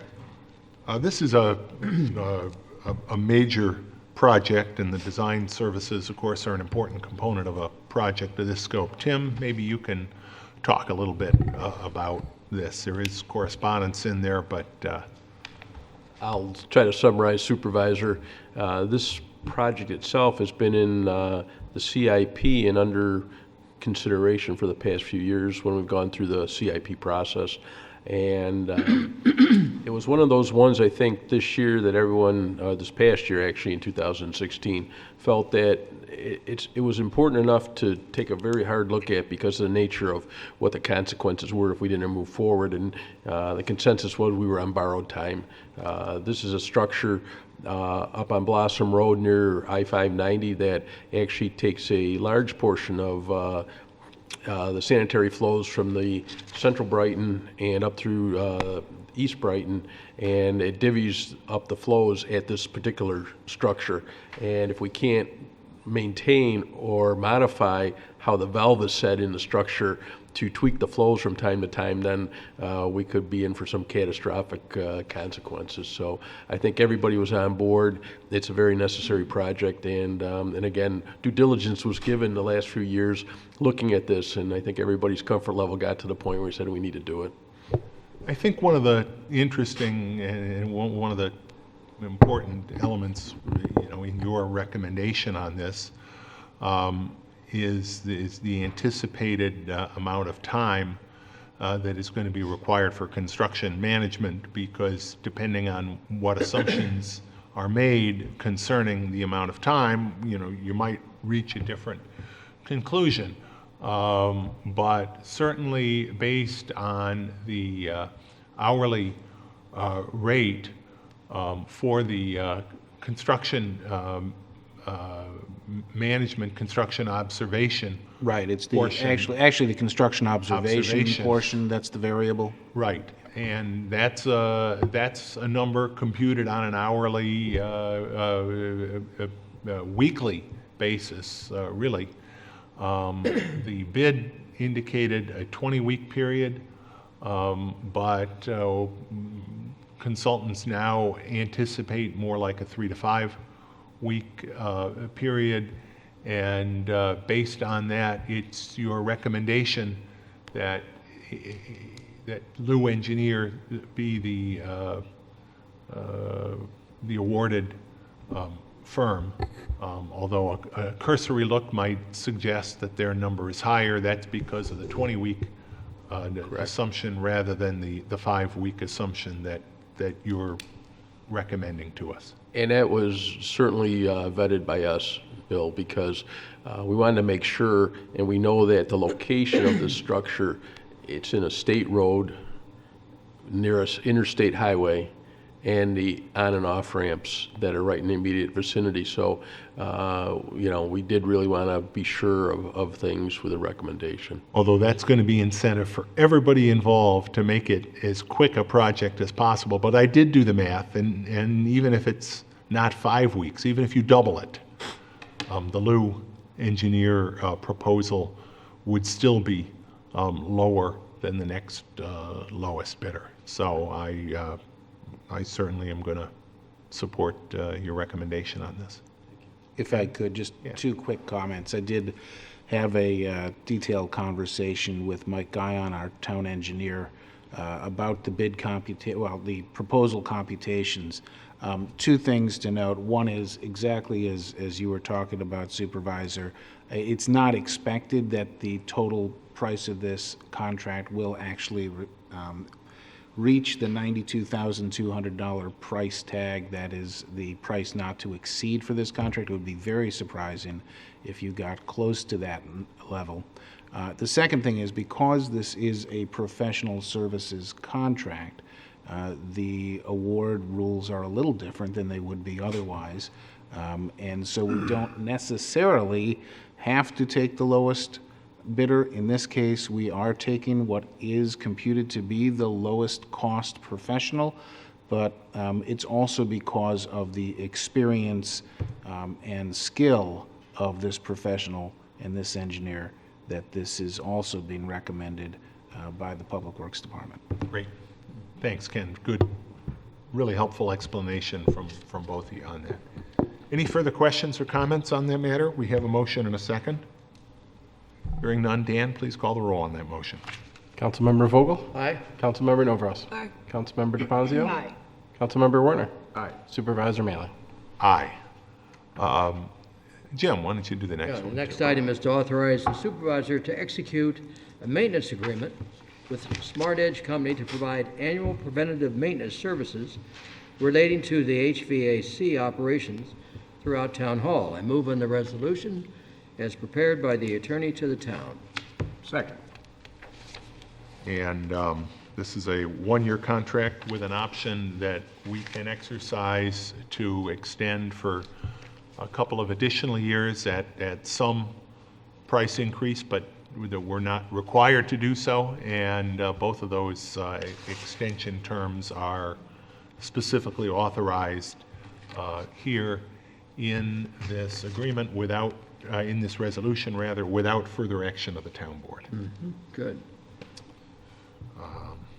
So we had a motion, and the second was Chris? Yeah. This is a maintenance agreement of the existing system, correct? Correct. Yes. Yeah.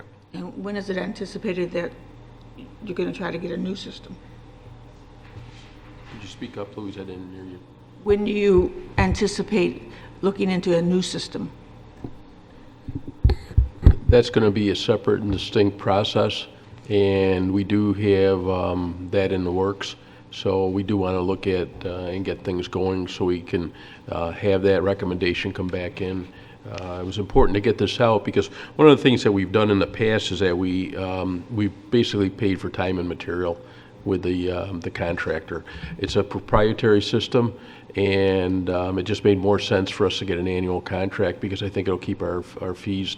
We'll have better control over our fees, and they will be required to do certain things as part of this contract. So That's the big thing, the certainty. yes. And we did, certainly one of the significant items that we discussed during the preparation of the budget last year was beginning to do the design work and other so-called soft cost work with respect to the ultimate project. But it's going to be, a couple of years, and so we know we'll need someone maintaining the existing system for at least a couple more years. And that's the big news, Bill, is that the existing system is going to have to keep on working during the interim here. And I give a lot of credit not only to town engineer Mike Guyon, but also facilities manager Gary Donofrio. Gary's been very instrumental. He's been a super addition to staff, and he does continuing education with regards to HVAC systems. So, it's just, rounded out our, if you want to call our facilities maintenance, that much Absolutely. better. So, Good. Just one additional point is there is a relatively new system that was installed in the public safety wing. There's also a relatively new system that was installed in the library. Those are both under warranty, but this maintenance contract also covers those newer systems to provide for any service work that would not be covered under the warranty. So it covers not just the main town hall system, but all of the systems on the town hall campus. Good clarification. Thanks, Ken. Anything else? Hearing none, Dan, please call the roll on that motion. Councilmember Vogel? Aye. Councilmember Novros? Aye. Councilmember DeFonzio? Aye. Councilmember Werner? Aye. Supervisor Maley? Aye.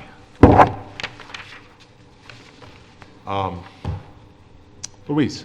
The next matter is approval to hire a particular person to the full-time. No, the one above that. Oh, okay. Next item is approval to declare certain fixed assets in the Public Television Education and Government Production Department determined to be no longer serviceable or with any remaining value as surplus and disposed of as junk. I move on the resolution as prepared by the attorney to the town. Second. These are a number of cameras and related equipment, all of which are over 15 years old, and in the electronics world, that is ancient. So replacement equipment has been purchased, and decision has been made. They have little or no value. We have a motion and a second. Further discussion? Dan, please call the roll. Councilmember Vogel? Aye. Councilmember Novros? Councilmember DeFonzio? Aye. Councilmember Werner? Aye. Supervisor Maley? Aye. Jim?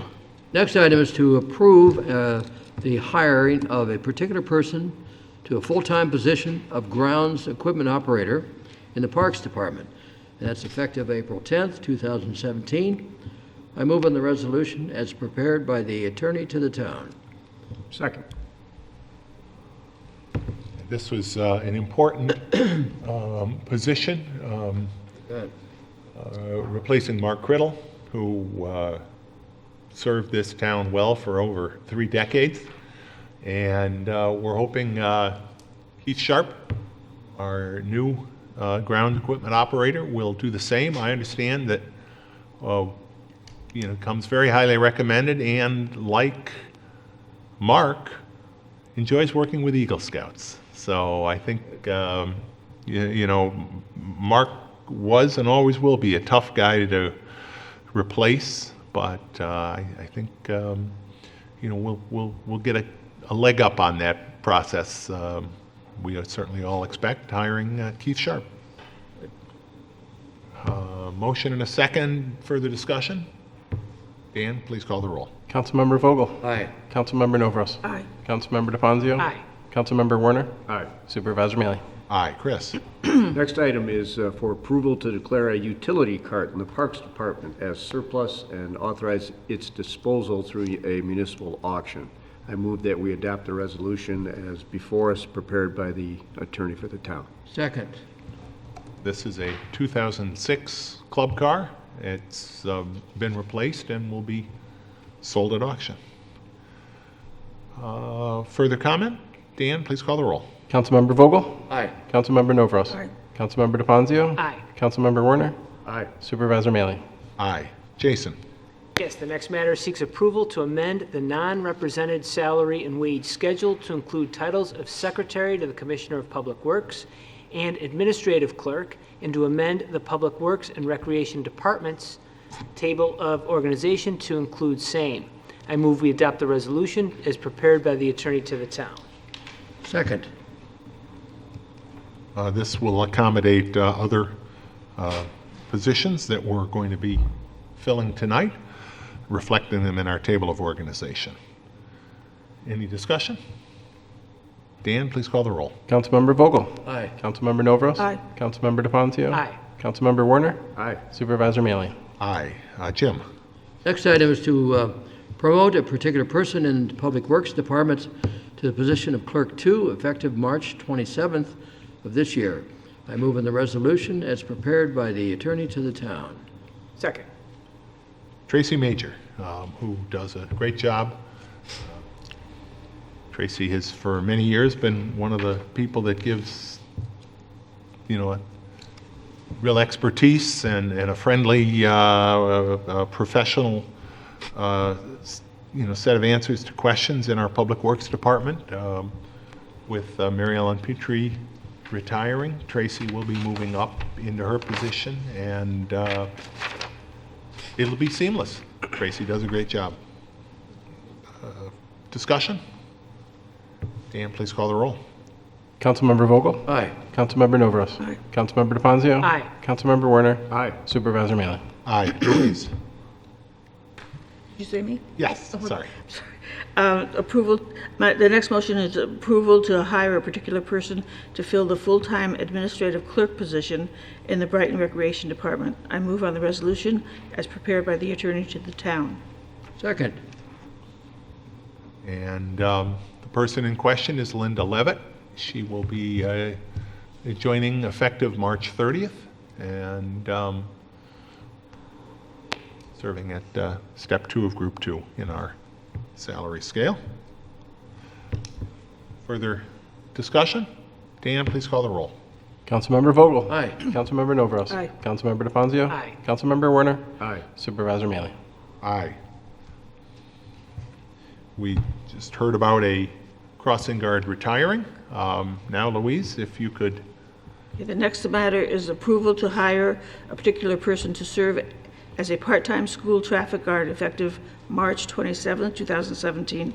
I move on the resolution as prepared by the attorney to the town. Second.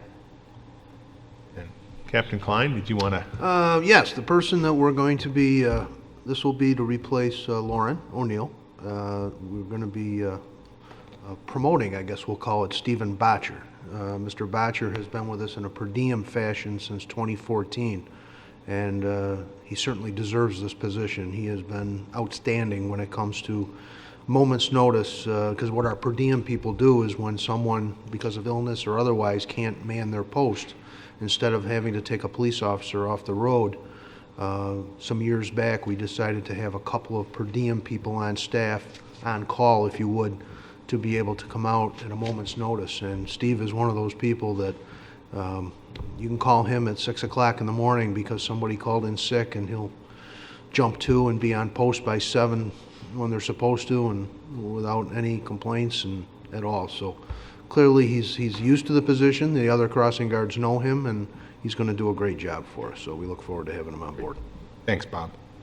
We have a motion and a second on that. Any further discussion or questions? Hearing none, Dan, please call the roll. Councilmember Vogel? Aye. Councilmember Novros? Aye. Councilmember DeFazio? Aye. Councilmember Warner? Aye. Supervisor Mealy? Aye. Jim? Next item is to receive and file the rezoning and incentive zoning application from Alden Road LLC for the proposed project known as 1201 Elmwood Avenue, and forward that on to our planning board for review and report. I move in the resolution as prepared by the attorney to the town. Second, and I believe the entity is 293A Alden Road LLC. That's correct. The resolution has it correctly, but the agenda doesn't have that number in it. Yeah, 293 Alden Road, Yeah. 293A Alden Road LLC.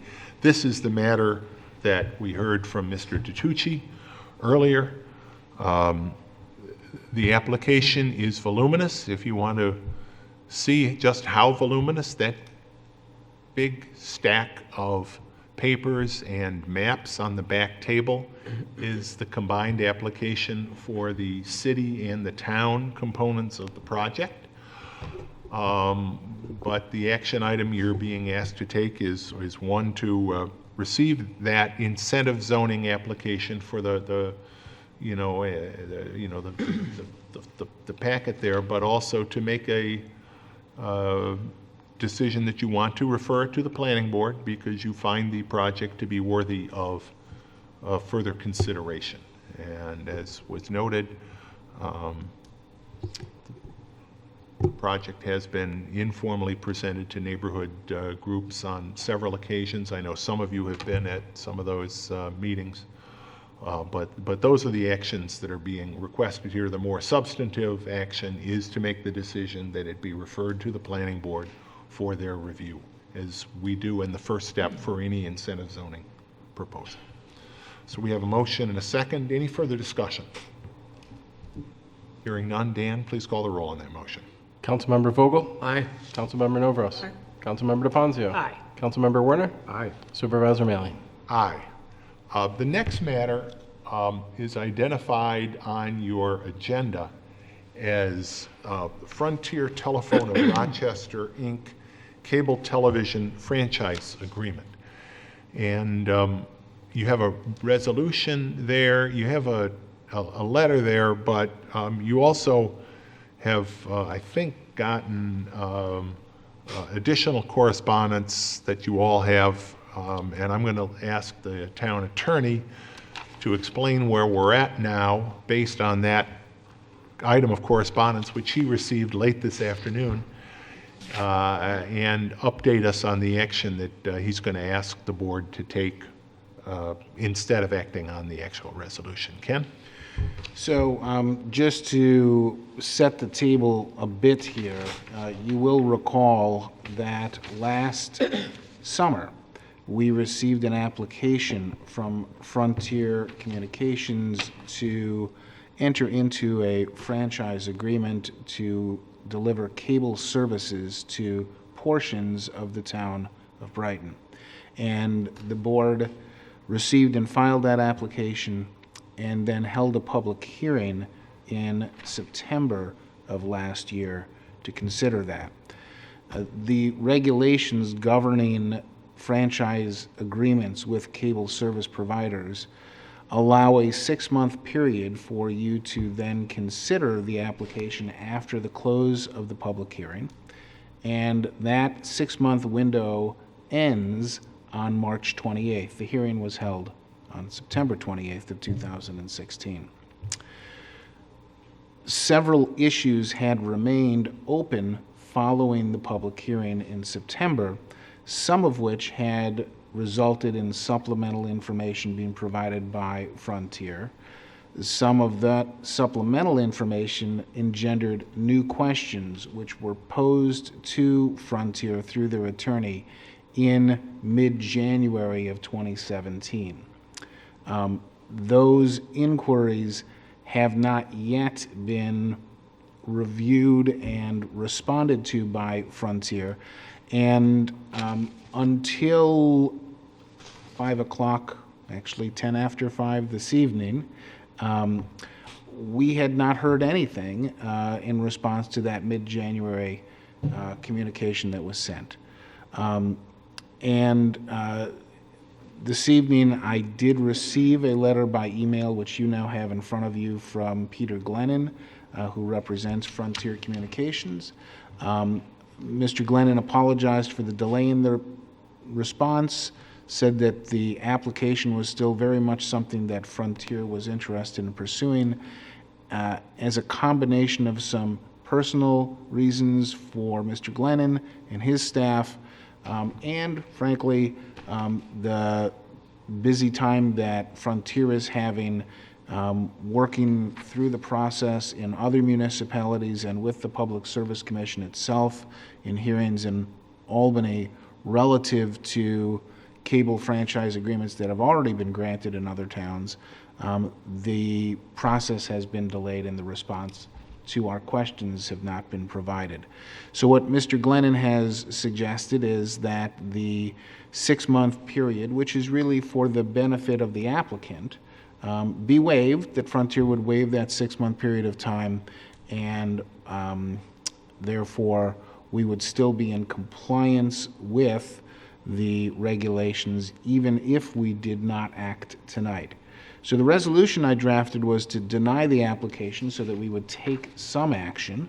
However, with this extension and waiver of the 6-month period of time, that is no longer necessary. And we would have been, and really all parties would have been in a very awkward position if we were at that point and took no action. So, correct. We didn't want to take no action because we would not have complied with the regulations, and that results in other regulatory consequences that we did not want to suffer by default. So what made more sense was to take action to deny it if we didn't hear anything. But now that we've heard something back, and Frontier says that they will waive that 6-month period of time, I'm comfortable recommending to the board that we receive and file Mr. Glennon's letter, and at this point in time, take no action on the Frontier franchise application. Can I have a motion to that effect then? So moved. Second. I'll just add, the only question I have, Ken, is was any indication given as to when they might expect to be able to respond to your question? And I guess that, your letter, and I guess that'll drive the rest of the timeline. Yes, I did ask that question, and I was told certainly before the end of May. Okay. So by receiving and filing this, then we don't meet again until the second Wednesday in April. Is that considered no action, though, or do we have to formally agree to their request for the extension of time? I think that is why the supervisor asked for a resolution to receive and file this communication in Another an motion. effort to show that there was a resolution and action taken with respect to the Frontier application, and that action that you're taking is not no action, it is action to receive and file their letter and accept the waiver of the 6-month period of time. I think both, yeah, I think that's the operative point, that both elements, not just receiving and filing, but accepting that extension, I think were included in the resolution. Is it in our interest to put an end date on this? It doesn't just languish? So the regulations really are written for the benefit of the applicant so that a municipality can't just sit on an application and never take action. So I don't think we need to put an end date on this. Quite frankly, if Frontier is interested in going forward with cable franchise in the town of Brighton, then they're going to push it. And if they're not interested, then we as town residents, you as the town board, are certainly in no worse shape. Is the expectation that either with their response letter or at some future date, there will be some further correspondence denoting an end date of that 6-month period, or how are we going to know what the new deadline? And I agree. I mean, that's sort of a follow-on to Jason's question. But at some point, we need to know when the clock is going to run out, so that we do act on whatever the new timeline is going to be. So Frontier, through this letter from Mr. Glennon, it would appear is waiving the 6-month requirement. Totally. Correct. Interesting. And it's for their benefit. Okay. So I don't think it is in our interest to try to set a deadline on the other end of it. I would expect, knowing how this board takes up business, that once we have a response, it will timely and quickly take up that matter and act on the application. Because it may well also be in our interest and in our residents' interest, having the potential competition. It's certainly something to think about, but as we noted in the questions, we want to know what kind of service Frontier is really providing and how much of the town is going to potentially see that service. Right, I did try to articulate in the resolution I drafted exactly what those outstanding questions were. Essentially, they were: 1, mapping where that service was going to be initially rolled out; 2, giving the town a timeline or a commitment to a timeline where the rollout of cable service would go town-wide; and 3, providing a narrative to articulate better how the franchise fee would be computed for cable services that were bundled with other services such as telephone service or internet, which are not subject to franchise fees. Right. And that's an important issue. So that I understand what the nature of the motion is not that we're going to take no action, but that we're going to receive and file this letter, which would waive the time limitation, and it would leave it open for the town to take action at another time. But what I heard was that we were taking no action, which I believe results in a denial. No, we are not taking no action. We are taking no action on the resolution before you that was on the The agenda. original I resolution, yes. But we are really taking two actions in this resolution, receiving and filing the correspondence and accepting the waiver of the timeline. Yeah. One more question. Ken. I remember during the public hearing when Spectrum/Time Warner was here on the renewal, and a question came up, and I'm probably oversimplifying it, but that if we took no action, or if there was some significance if we had two pending applications for a franchise agreement. So, and I guess my simplified question would be, by receiving and filing this letter and accepting their Frontier's waiver of the timeline, we're not doing anything to foul the application for Time Warner/Spectrum. So without boring you and everyone else too much, I'll tell you a little bit about that. I had that conversation with Mr. Glennon today. I will tell you that Mr. Glennon represented to me that he reads the regulation differently than I do, that by taking no action, he would agree that the Frontier application would be denied, but he does not agree that the Spectrum Time Warner application would be similarly denied because no action was taken on the Frontier application. He believes if you read the regulation correctly, it only would say that all applications by that applicant in the municipality would be deemed denied. But despite the difference in interpretation of the regulation, I believe that with this waiver, that we are on safe territory to not affirmatively deny the application, but instead to accept the waiver and receive and file this communication, and therefore be in compliance technically with the regulations, so that it would keep the Time Warner Spectrum application still alive. And not impaired or impacted in any way. And not that I ever want to do what anybody else does, because it's just in my nature not to do that, but I will share with the board that the exact same waiver has been provided to and accepted by the towns of Pittsford, Penfield, East Rochester, and Victor. Good to know. Thanks, Ken. Thanks, Ken. Any other questions? Thank you for being able to pivot at truly the 11th hour and get all of that put together. We have a motion and a second. If there's nothing further, Dan, please call the roll. Councilmember Vogel? Aye. Councilmember Novros? Aye. Councilmember DePonzio? Aye. Councilmember Werner? Aye. Supervisor Mailing? Aye. Jason?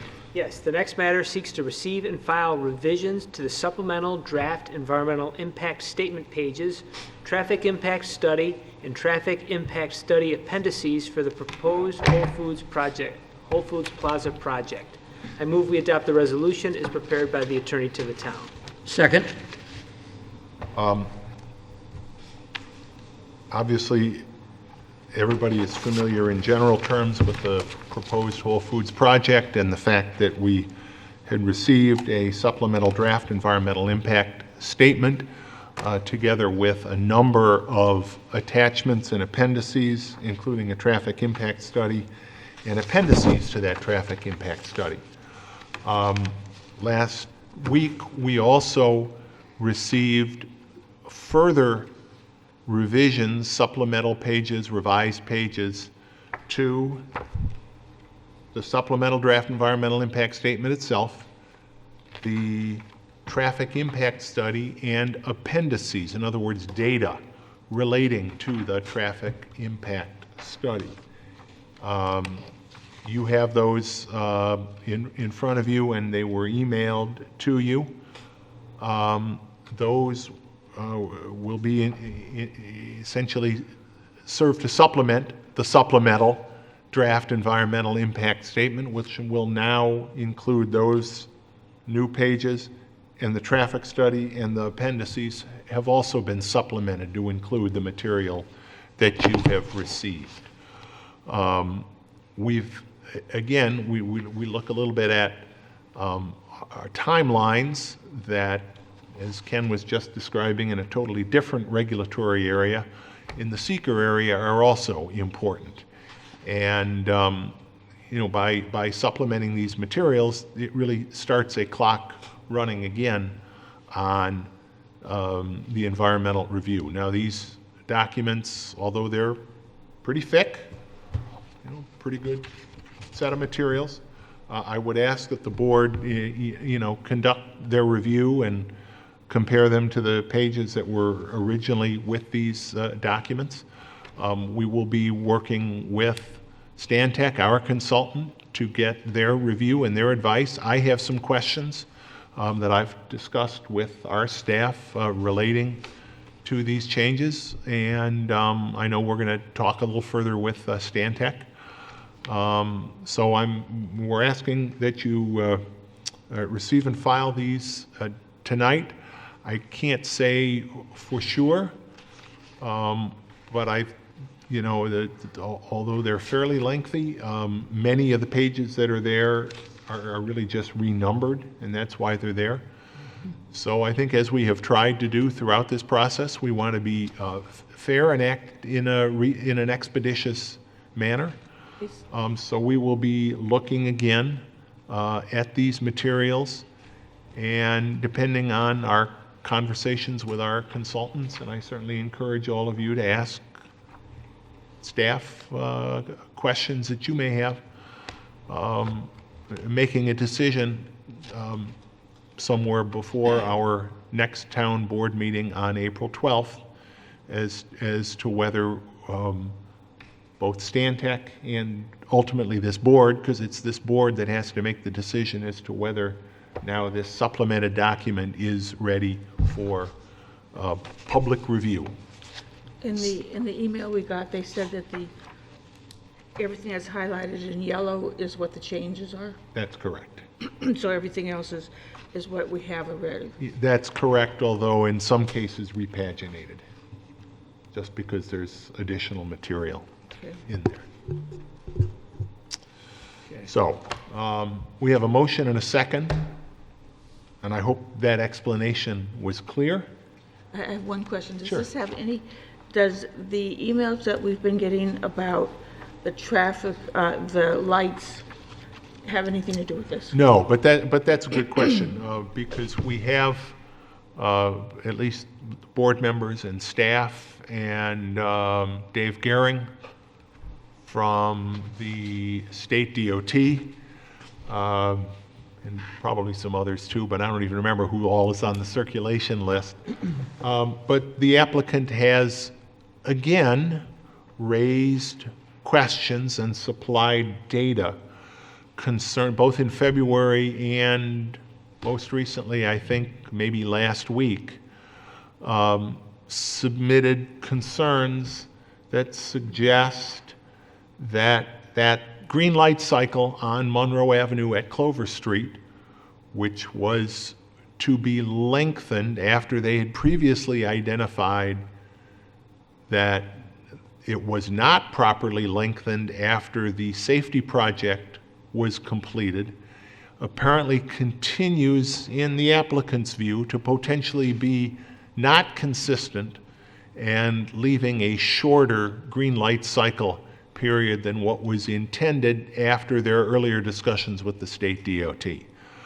The short answer to your question, Louise, is no, it does not relate to those communications. But it's an important issue, it seems to me. And I do understand, obviously, again, with the storms, the DOT has an awful lot on their plate. But I do think it's important, and I'd like to talk, further with you, Ken, and with you, Tim, about any role we should play, because I do think it's important for everybody using that corridor that as quickly as possible, the green light is the correct duration, because it was determined that it should be longer. There were some possible explanations given in February relating to sticky pedestrian buttons that weren't allowing the cycle to get back on cycle. The DOT really hasn't addressed either confirming or addressing a potential reason, but certainly if the data supplied by the applicant is correct, it is a shorter green cycle than what the parties had anticipated it would be. And for that reason, it is an important issue because it does have, in addition to whatever repercussions it has for the consideration of this application, it also may have repercussions for ongoing traffic flow in that area. So, now is not the time to do it, but we ought to consider whether a response, is appropriate to that communication. And I'll just, leave it at that for now, and we can talk further, Ken, you and Tim and I, about that.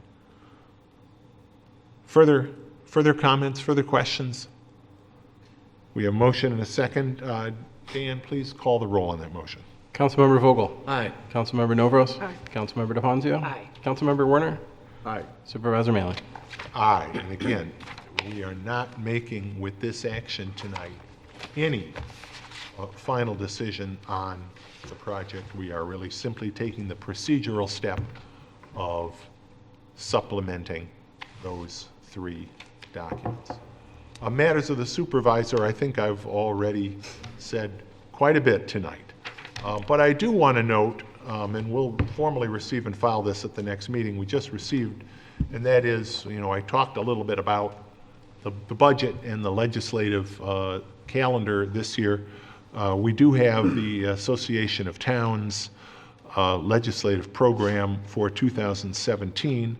There are a number of issues that are important to Brighton and to other communities, particularly relating to property tax issues, potential state aid issues, and making sure that infrastructure projects are better funded, because for the last 8 years or so, there have been no systemic increases in the main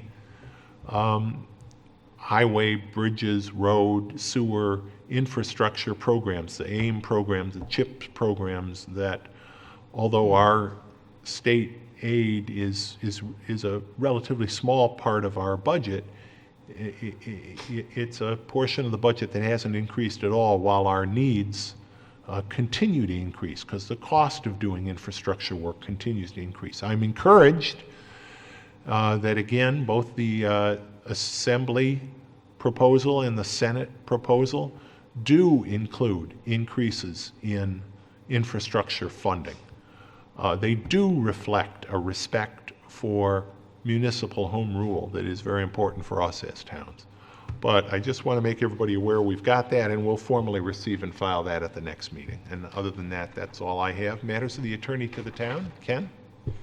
Just very briefly, I just wanted to extend my thanks to the assistant to the supervisor, Mary Ann Husser, for this meeting, as she has in a number of meetings leading up to this. She's assisted me greatly in drafting the preliminary drafts of the resolutions that the town board has taken action on. I just want to thank Mary Ann for that good work and appreciate her ongoing efforts. Especially when things are fluid as they were tonight, on really until the 11th hour. Thank you indeed, Mary Ann, for all of that, every meeting. Matters of the clerk. Thanks, Supervisor. I just wanted to just mention, I know you mentioned Assembly Majority Leader Morelli a number of times in the State of the Town, and him, Joe, and his colleagues in the Assembly once again this year passed agenda late this afternoon. Did they? So Great. I want to commend Joe for that work. And then, the ball is now in Senator Robach's court and his colleagues in the Senate.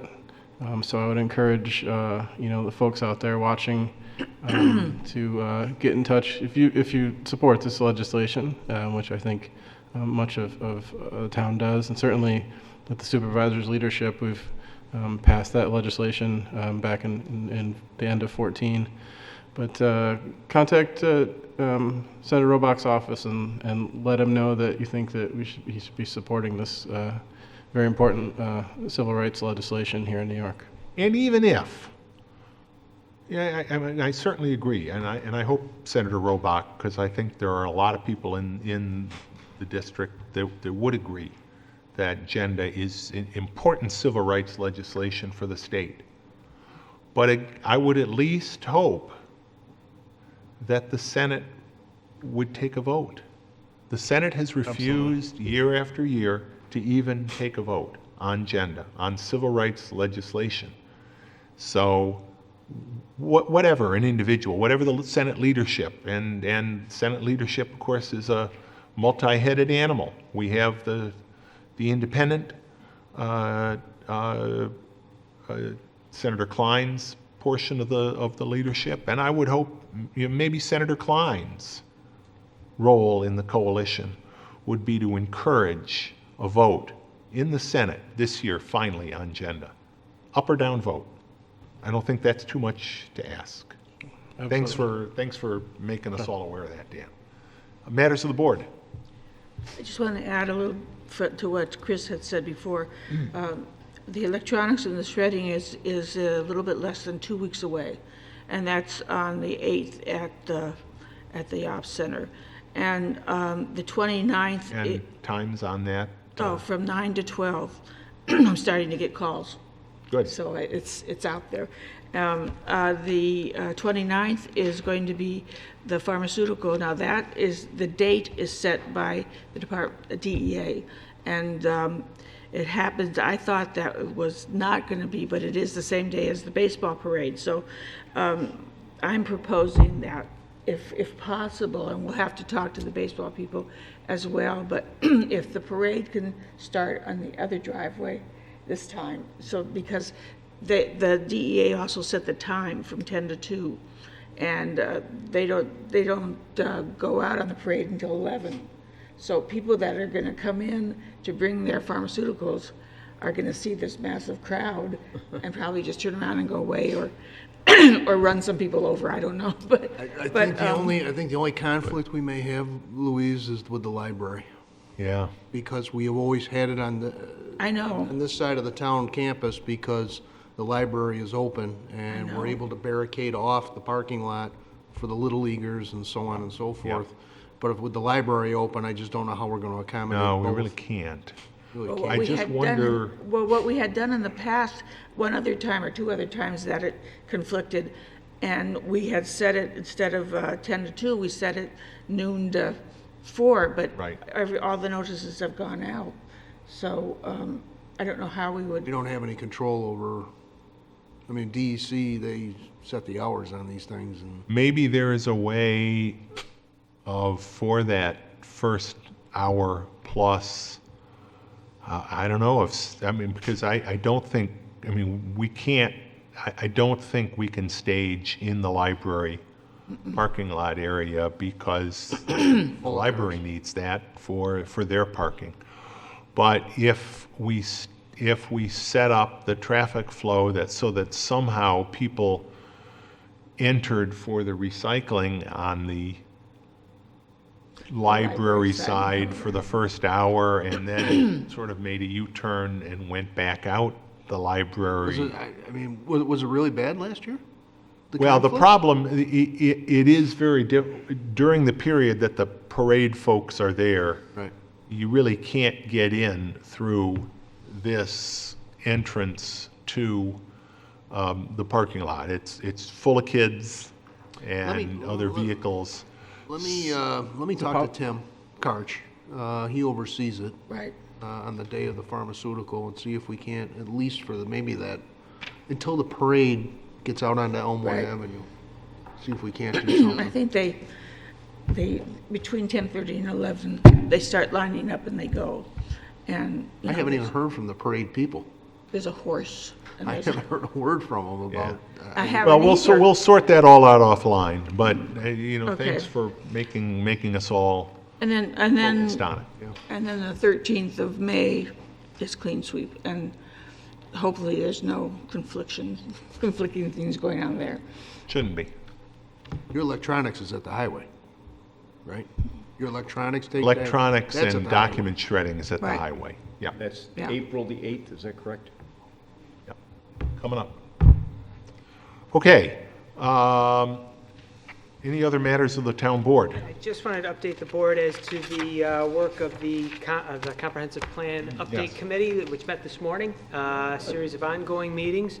There's been a draft policy statement and land use recommendations regarding the focus areas that have been identified. Focus areas, again, are the Monroe Avenue corridor, the West Henrietta Road corridor, the West Fall Road, Senator Keating, Buckland Park area, South Clinton Avenue, and Brighton Henrietta Town Line Road. So there's been so based on the work of the committee and information received at the public forums, these draft documents have been compiled. They were reviewed and discussed this morning, and the committee's been asked to submit their comments by the first week of April, and then a follow-up meeting will take place probably the first week of May.